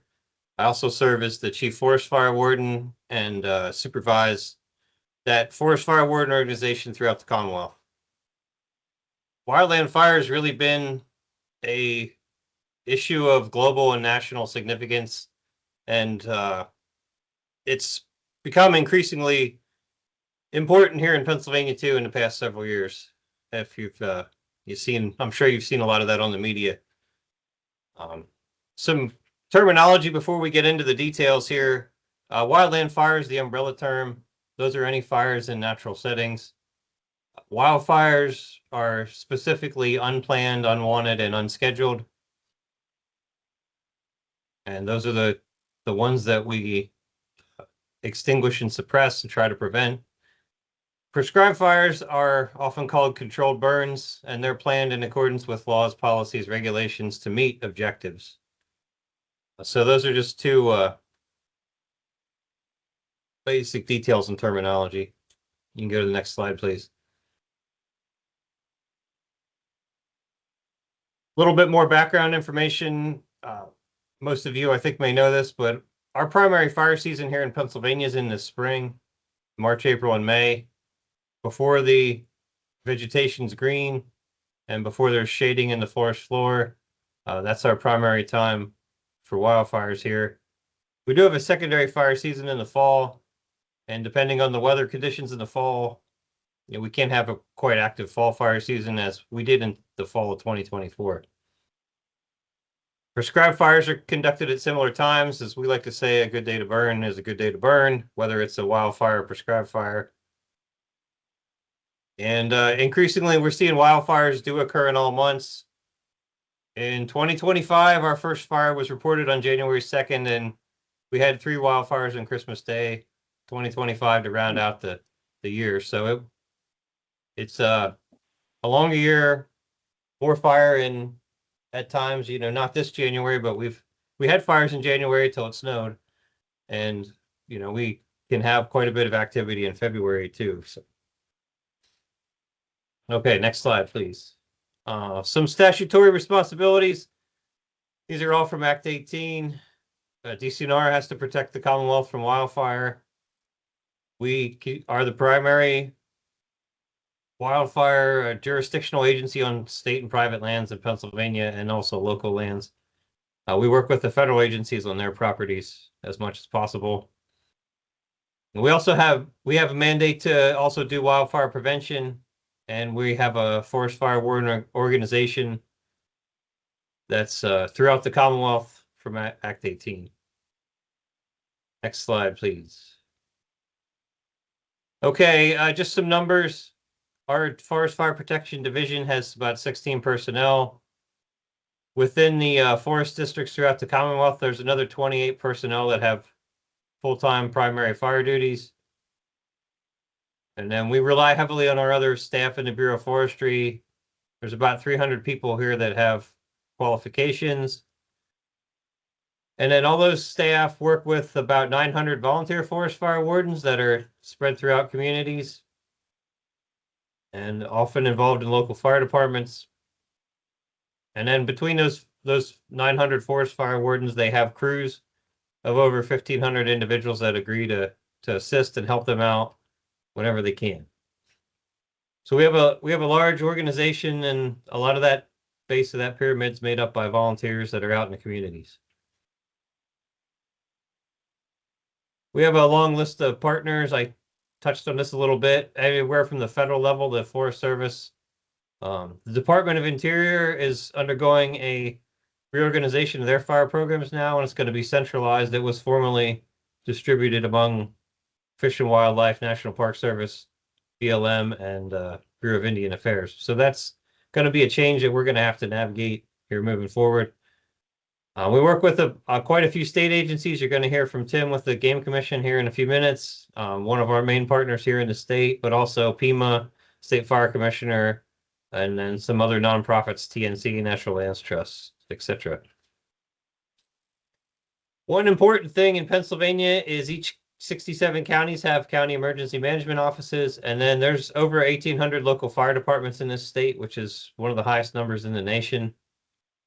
But those local fire departments are really key in Pennsylvania. When you call 911, it goes to the county, and then they dispatch the local fire department usually immediately. So those fire departments here are often volunteer and often are struggling to stay active and stay funded, and constantly trying to find better ways to work with them and support them as best we can. Next slide. Okay, since 2020, there's been over 8,300 wildfires reported in the Commonwealth, which is, quite a large number. Most of those fires are small, but we do have a list here that I put together of pretty large and significant wildfires in the past 3 years. And you can see this April of 2025, we had the two fires in the Michaud, Thompson Hollow and Hammond's Rocks, that were fairly close to each other. We also had a large fire outside Jim Thorpe in April called the Packerton Fire. And like I said, we had an active fall fire season in 2024.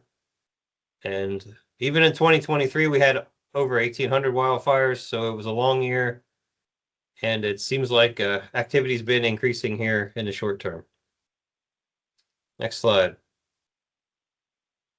Okay, I just wanted to include a map. So fires occur pretty much across the Commonwealth. We've had fires in Allegheny County. We've had fires in Philadelphia County. And there are clusters that you can see on the map. There are clusters of activity, but there is nowhere really where we don't have at least some fire activity. Next slide, please. This chart is the past 20 years of wildfires. As you can see, since 2020, we've seen a spike. I will say part of that does attribute to better reporting. We really started in late 2019 to get our staff to work better with local volunteer wardens and fire departments to increase reporting of wildfires. But I don't think that tells the whole story. There is an increase in fires that have occurred. And as I said, if you can look at that graph, 2023, we had fire activity almost year round, even through the summer where we normally don't see it. Some of that's due to drought, some of that's due to human populations, and a variety of factors. You can go next slide now.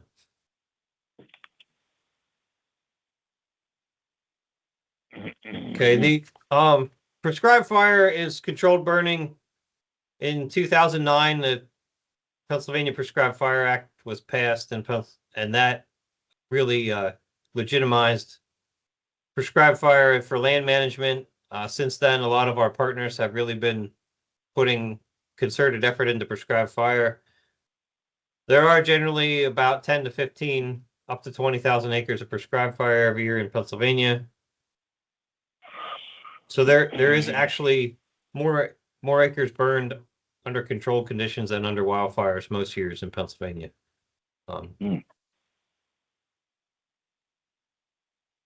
Which I think is kind of surprising when you look at that. Okay, you can move on. No, Tim's going to talk about prescribed fire here a little bit more. I wanted to make you aware of some pending legislation. There's 3 bills that are in the House right now. House Bill 1379 would expand reimbursement authority to volunteers and establish a forest fire warden fund. That's one that DCNR does support. We feel that would allow us to recognize volunteers and possibly increase recruitment and retention. Right now, we can only reimburse our wardens for travel or for any actual fire suppression they do.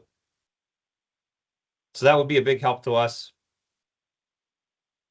There's a House Bill 1380, which would require an annual report by DCNR to the legislature. We already do an annual report, so that bill would just kind of codify that we have to do the report and send it to them.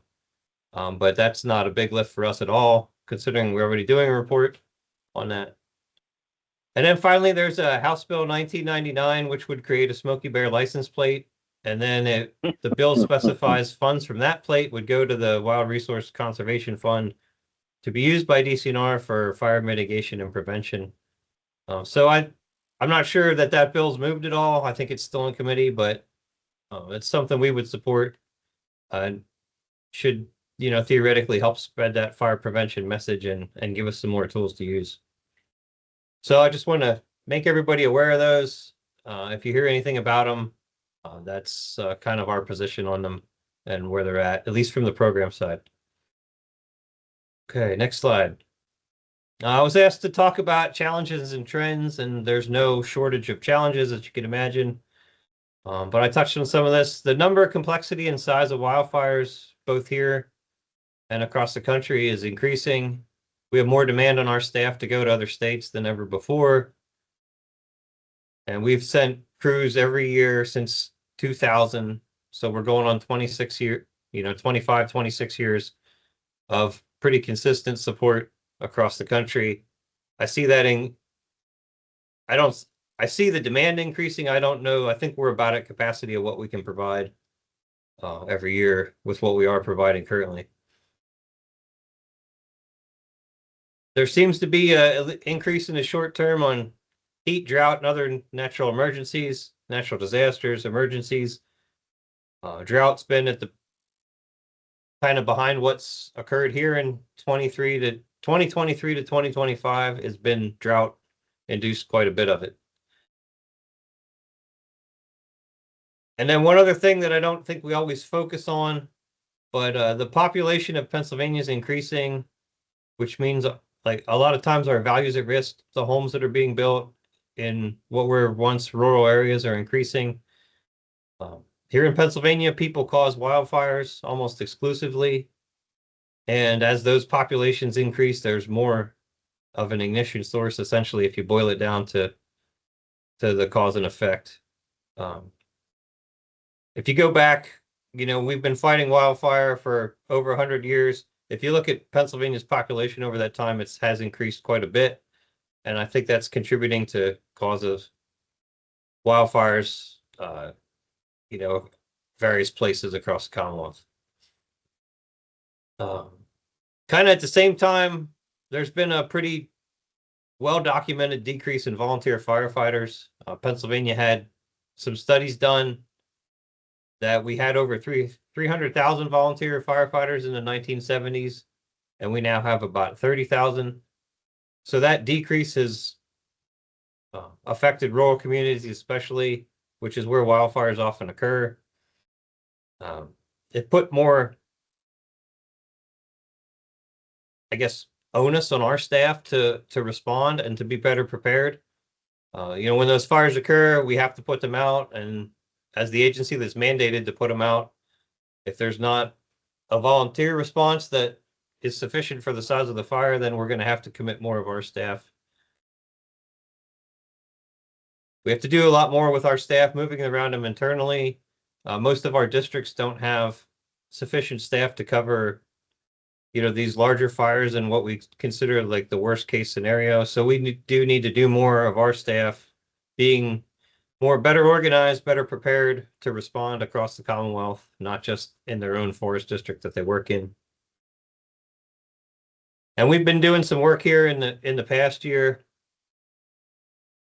internally, working more across the department, trying to get the other bureaus and other staff in DCNR that are interested and available, get them fire training and have them be able to be part of that response and building that internal capacity. So that's what's here on the future slide. We heard about our strategic plan, state forest action plan, state forest management plan today. All those plans talk about building capacity in the wildland fire program, internally, externally, trying to increase staffing, equipment, and funding wherever we can. We're also trying to do some work with efficiencies and modernization, looking at ways to more efficiently dispatch, organize our staff, respond, leverage technology like drones and UAS and other emerging technologies. And then we're also trying to do a little bit more focus on outreach of mitigation and prevention and working with communities and trying to do whatever we can to keep those local populations safe across the Commonwealth.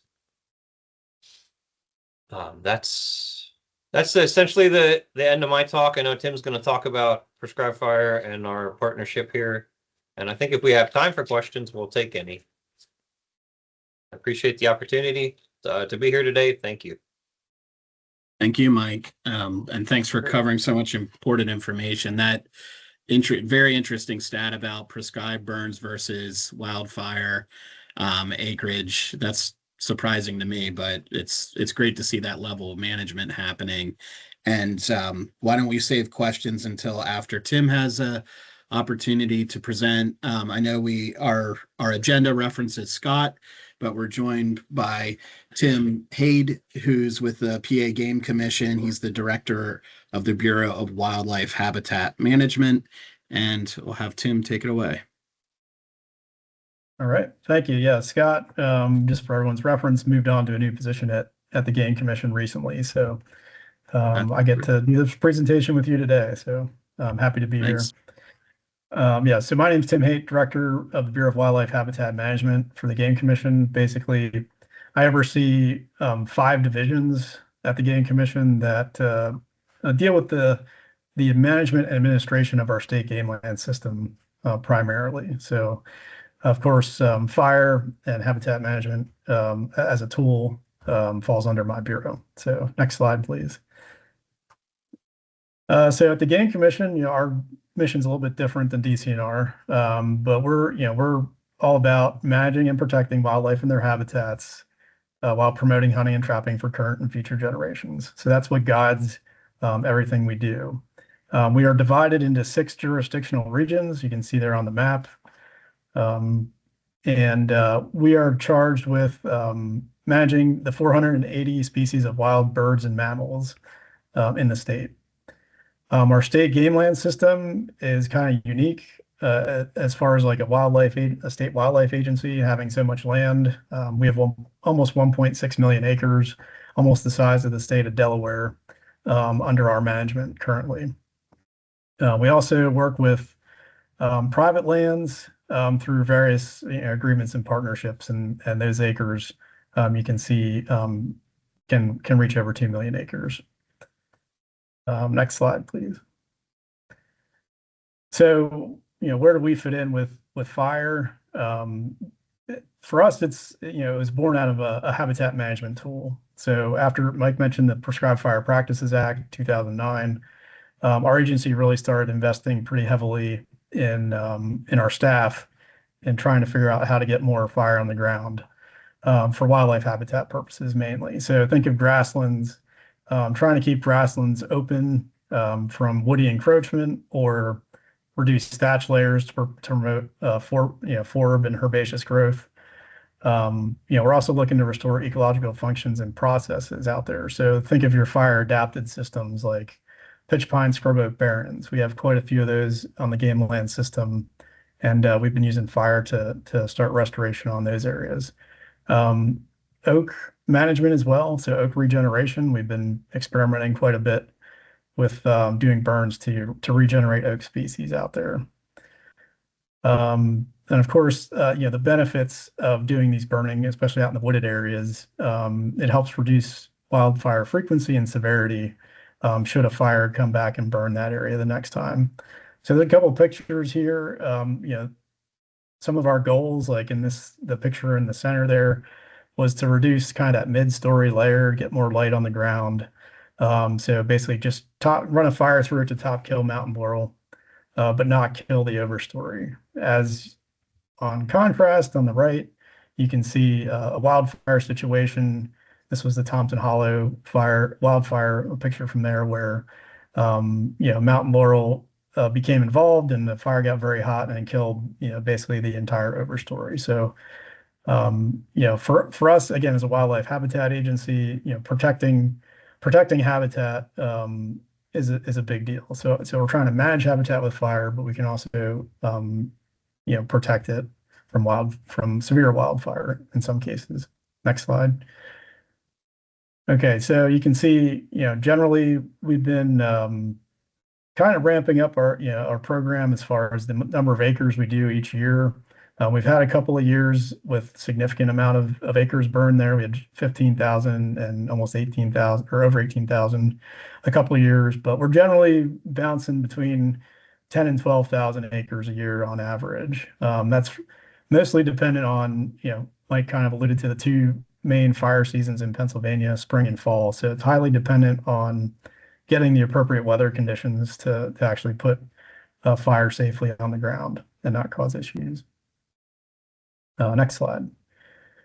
So like I said, our agency invested pretty heavily in fire. So these are some of our stats as far as personnel. We have 340 currently qualified personnel in the Game Commission to implement prescribed fire. 26 Type 6 engines. So a Type 6 engine is basically an engine that's on a pickup truck platform. We have 60 Type 7 engines, like the one pictured there. That's basically a side-by-side UTV with a water suppression unit in the back.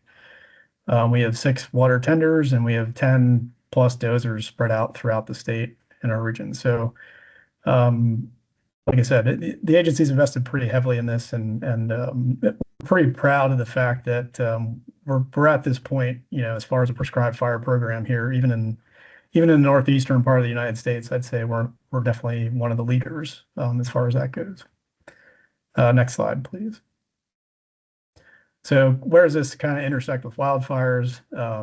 In recent years, we've signed an interagency agreement with DCNR to provide them with wildfire assistance and resources when requested, and vice versa. They'll also provide resources to us in our prescribed fire program. So definitely appreciate that assistance and those resources. Some of the larger, fires here are pictured. So we have the Lehigh Gap wildfire from fall of 2024. A portion of that was on Game Lands 168 in the southeast region. And the Huntington Pike wildfire, Game Lands 166. That was, I believe, in our south, somewhere between our southwest and south central region on Game Lands 166. Next slide, please. So, like I said, when if DCNR needs help, particularly if a fire is on game lands, we prefer to enter what's called a unified command situation, where basically, obviously, DCNR has the authority and jurisdiction to extinguish wildfires in the state. But if it's on a state game land, we like to run with the unified command concept, where obviously we have certain habitat and management goals for the game lands, and we can kind of coordinate and communicate to make sure we're still meeting those goals, by working together. So the Gap Fire and the Huntington Pike Fire were both really good examples of the collaboration there. But yeah, here's some other statistics. So in the last 2 years, we supported DCNR in three large wildfires.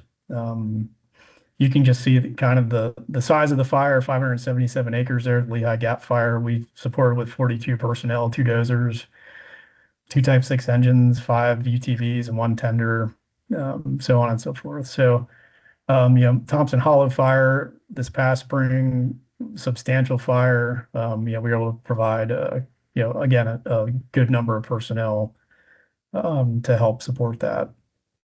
And next slide. You also mentioned how many of you are familiar with the Certified Prescribed Burn Manager program. This is something that's kind of been spearheaded by the Prescribed Fire Council here in the state to try and train landowners or private consultants in the use of fire, the safe use of fire and implementation. I know DCNR is going to be taking a decent role in this here in the future. The Game Commission is obviously supportive of this from a habitat management standpoint and wildfire mitigation standpoint. So we have at this point I think there's been 2 classes so far, and we provided instructors to help teach that class. And I think next slide. I think that was it. Yep. So really kind of quick once around the world. So appreciate any questions you might have. Yeah, that was excellent. Council members, any questions for either Mike or for Tim?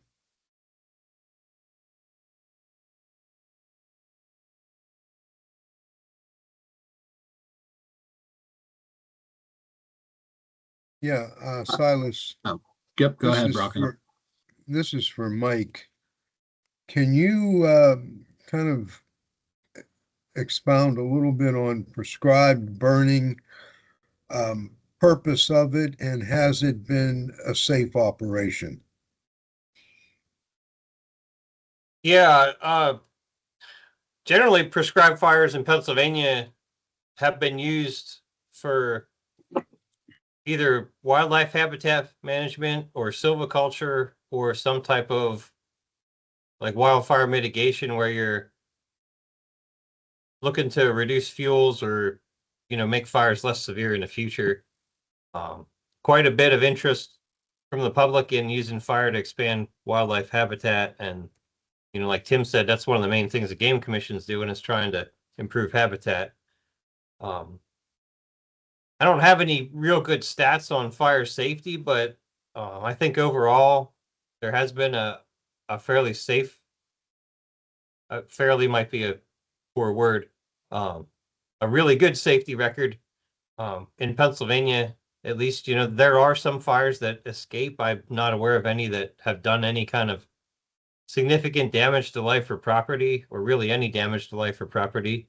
There's been a few fires that were controlled and became uncontrolled, and we ended up either having our staff go help put them out or some type of cooperative effort to put them out. But most of those ended up essentially burning more acres of woodlands. Not to diminish what happened, but I think people are generally being safe and using fire appropriately where they can. Thank you, Mike. I think it's important for all of us to realize the benefit of prescribed fires really benefits habitat more than it benefits anything. And it allows our forests to grow better at times. So thank you for that. Okay, you're welcome. I have a question. This is Jerry Walls. Hello. Go ahead, Jerry. Have you seen gypsy moth problems? This is to span both of the speakers there in the state forest. And is there any connection between where there've been wildfires and then a resurgence of gypsy moth?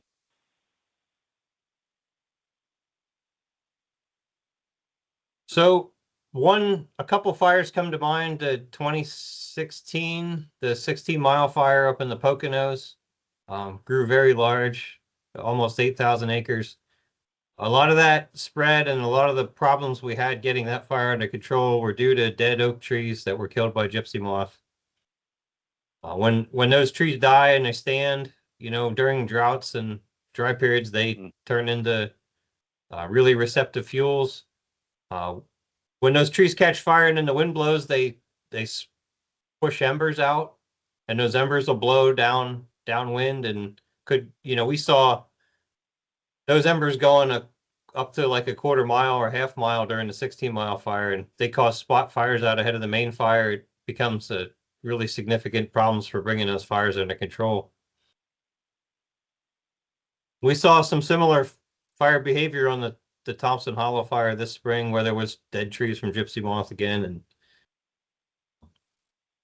those trees cause problems of spread, not quite as bad as the 16-mile fire, but still resistance to control and difficulty in spreading. I'm not aware of the second part of your question. I'm actually not aware of that happening where wildfires create more gypsy moth problems, but I do know any kind of forest health, dead trees can be it's another thing that compounds the wildfire issue here in Pennsylvania. Yeah, I would agree with what Mike said. I know I would say, I know when there's a heavy defoliation event that can extend fire season in some areas as well, just because that shading from the canopy is not there. So you might pick up more wildfires as a result of a defoliation event. Secretary Dunn, you have your hand. Yeah, this probably goes without saying, but prescribed fire is not a thing that a person should try at home on their own. Some of the land trusts are trained up, again, Nature Conservancy is big in it, and many others are, but that is as good as it can be. It's nothing to try just to go out and try on your own. You need to talk to professionals that are trained in it. And again, I think Mike said a good day for prescribed burn is a good day for a wildfire. So they monitor conditions very carefully with prescribed fire. We call them off. We have assembled people from all around sometimes for prescribed fire, and the burn boss will make a call. It's just too dangerous today. We're just after all that, we're not going to do it. So it's something it's a great tool. It should be used more. It is used a lot, but it's not for home usage, just to say. Yeah, good reminder. Bob, keep that blowtorch on your shelf. Yeah. All right. I have a related question. Go for it. Is there any increase in gypsy moth infestation in the Tidewater forest?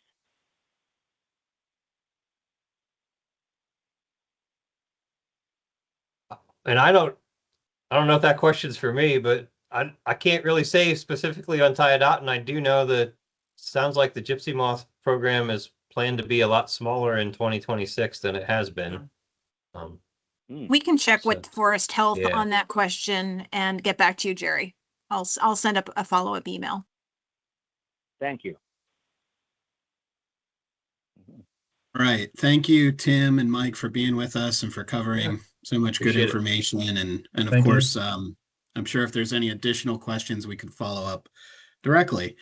We're just going to round out our agenda now. Nicole has one brief update, but she'll provide it during our working session following this. We don't have any formal council business to take action on, and so I'll entertain the second public comment period.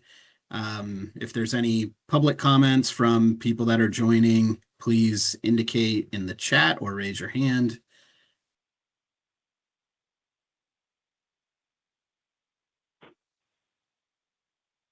I think we do have one from Tom. So, Ara, if you could help Tom be able to unmute and speak, he can go ahead with his public comment. Done. All right, Tom, you should be able to unmute yourself.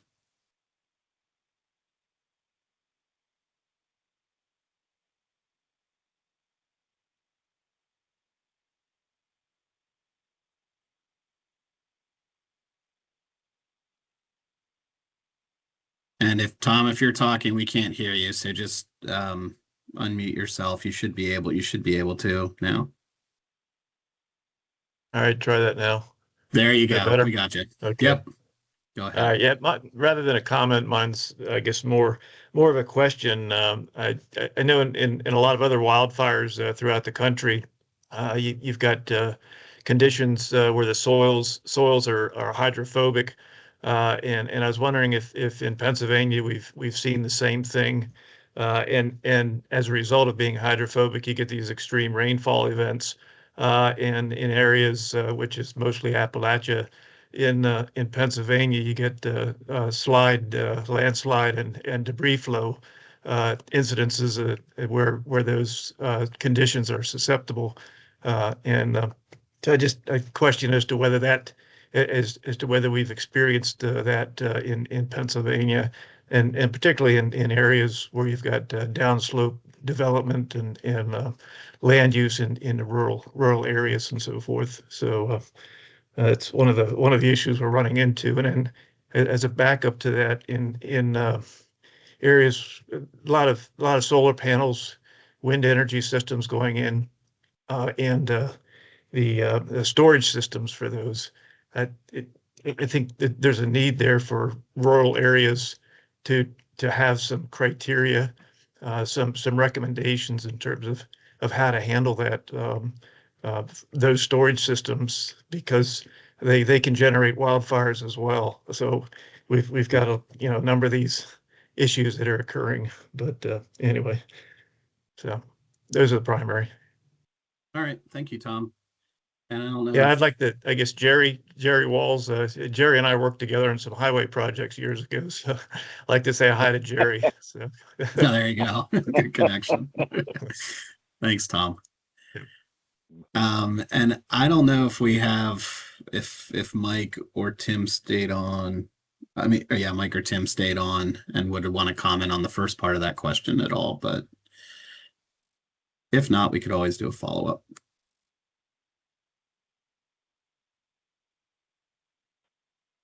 I'm not aware, at least on game lands, of any instances of the a fire severity event that led to like a landslide situation. I can't think of any off the top of my head. Secretary Dunn, you might. I'll just answer in a general way, which might not be exactly what his question is, but we do have maps of landslide areas. We have the geologic hazard mapping that's available on the geologic surveys. These are just landscapes. So a lot of the cut plateau landscape in the western part of the state is really susceptible to landslides, as we saw with the Great Allegheny Passage and also Route 22. So you remove tree cover, whether it's through removal or whether it's through fire, that would make them more susceptible to this naturally occurring landslide danger that we have in these places. And any forested hillside land without tree cover, without carefully managed forestry, is going to be more susceptible. Although the type of hydrophobic soil he's talking about, I don't know enough about that to comment. But we do have hazards, geologic hazards, and that's one of the many responsibilities under Claire's deputate. Okay. Thank you. Claire, did you want to add to that?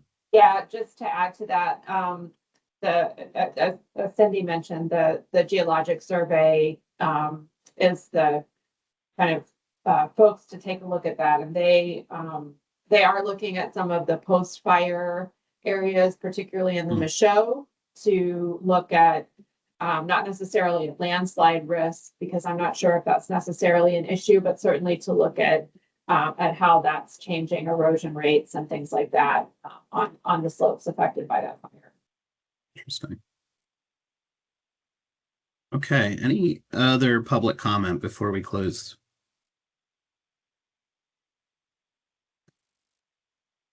Motion to adjourn the meeting? Bob Kirshner, I'll make that motion. Is there a second? I'll second. Rocco Ally, oops. Oh, Go we ahead. had 3 Meredith. seconds. I saw Meredith first. All in favor, say aye. Aye. Aye. Aye. All right. The meeting is adjourned. Thank you to all of our partners that joined us and spoke, and thank you to the deputy secretaries, as always, for working session to follow this at a separate Teams link. So if the CONRAC members want to take a quick break and grab a coffee or a water and then join in about 5 minutes, we'll see you all over at the other link. Have a great day, everybody.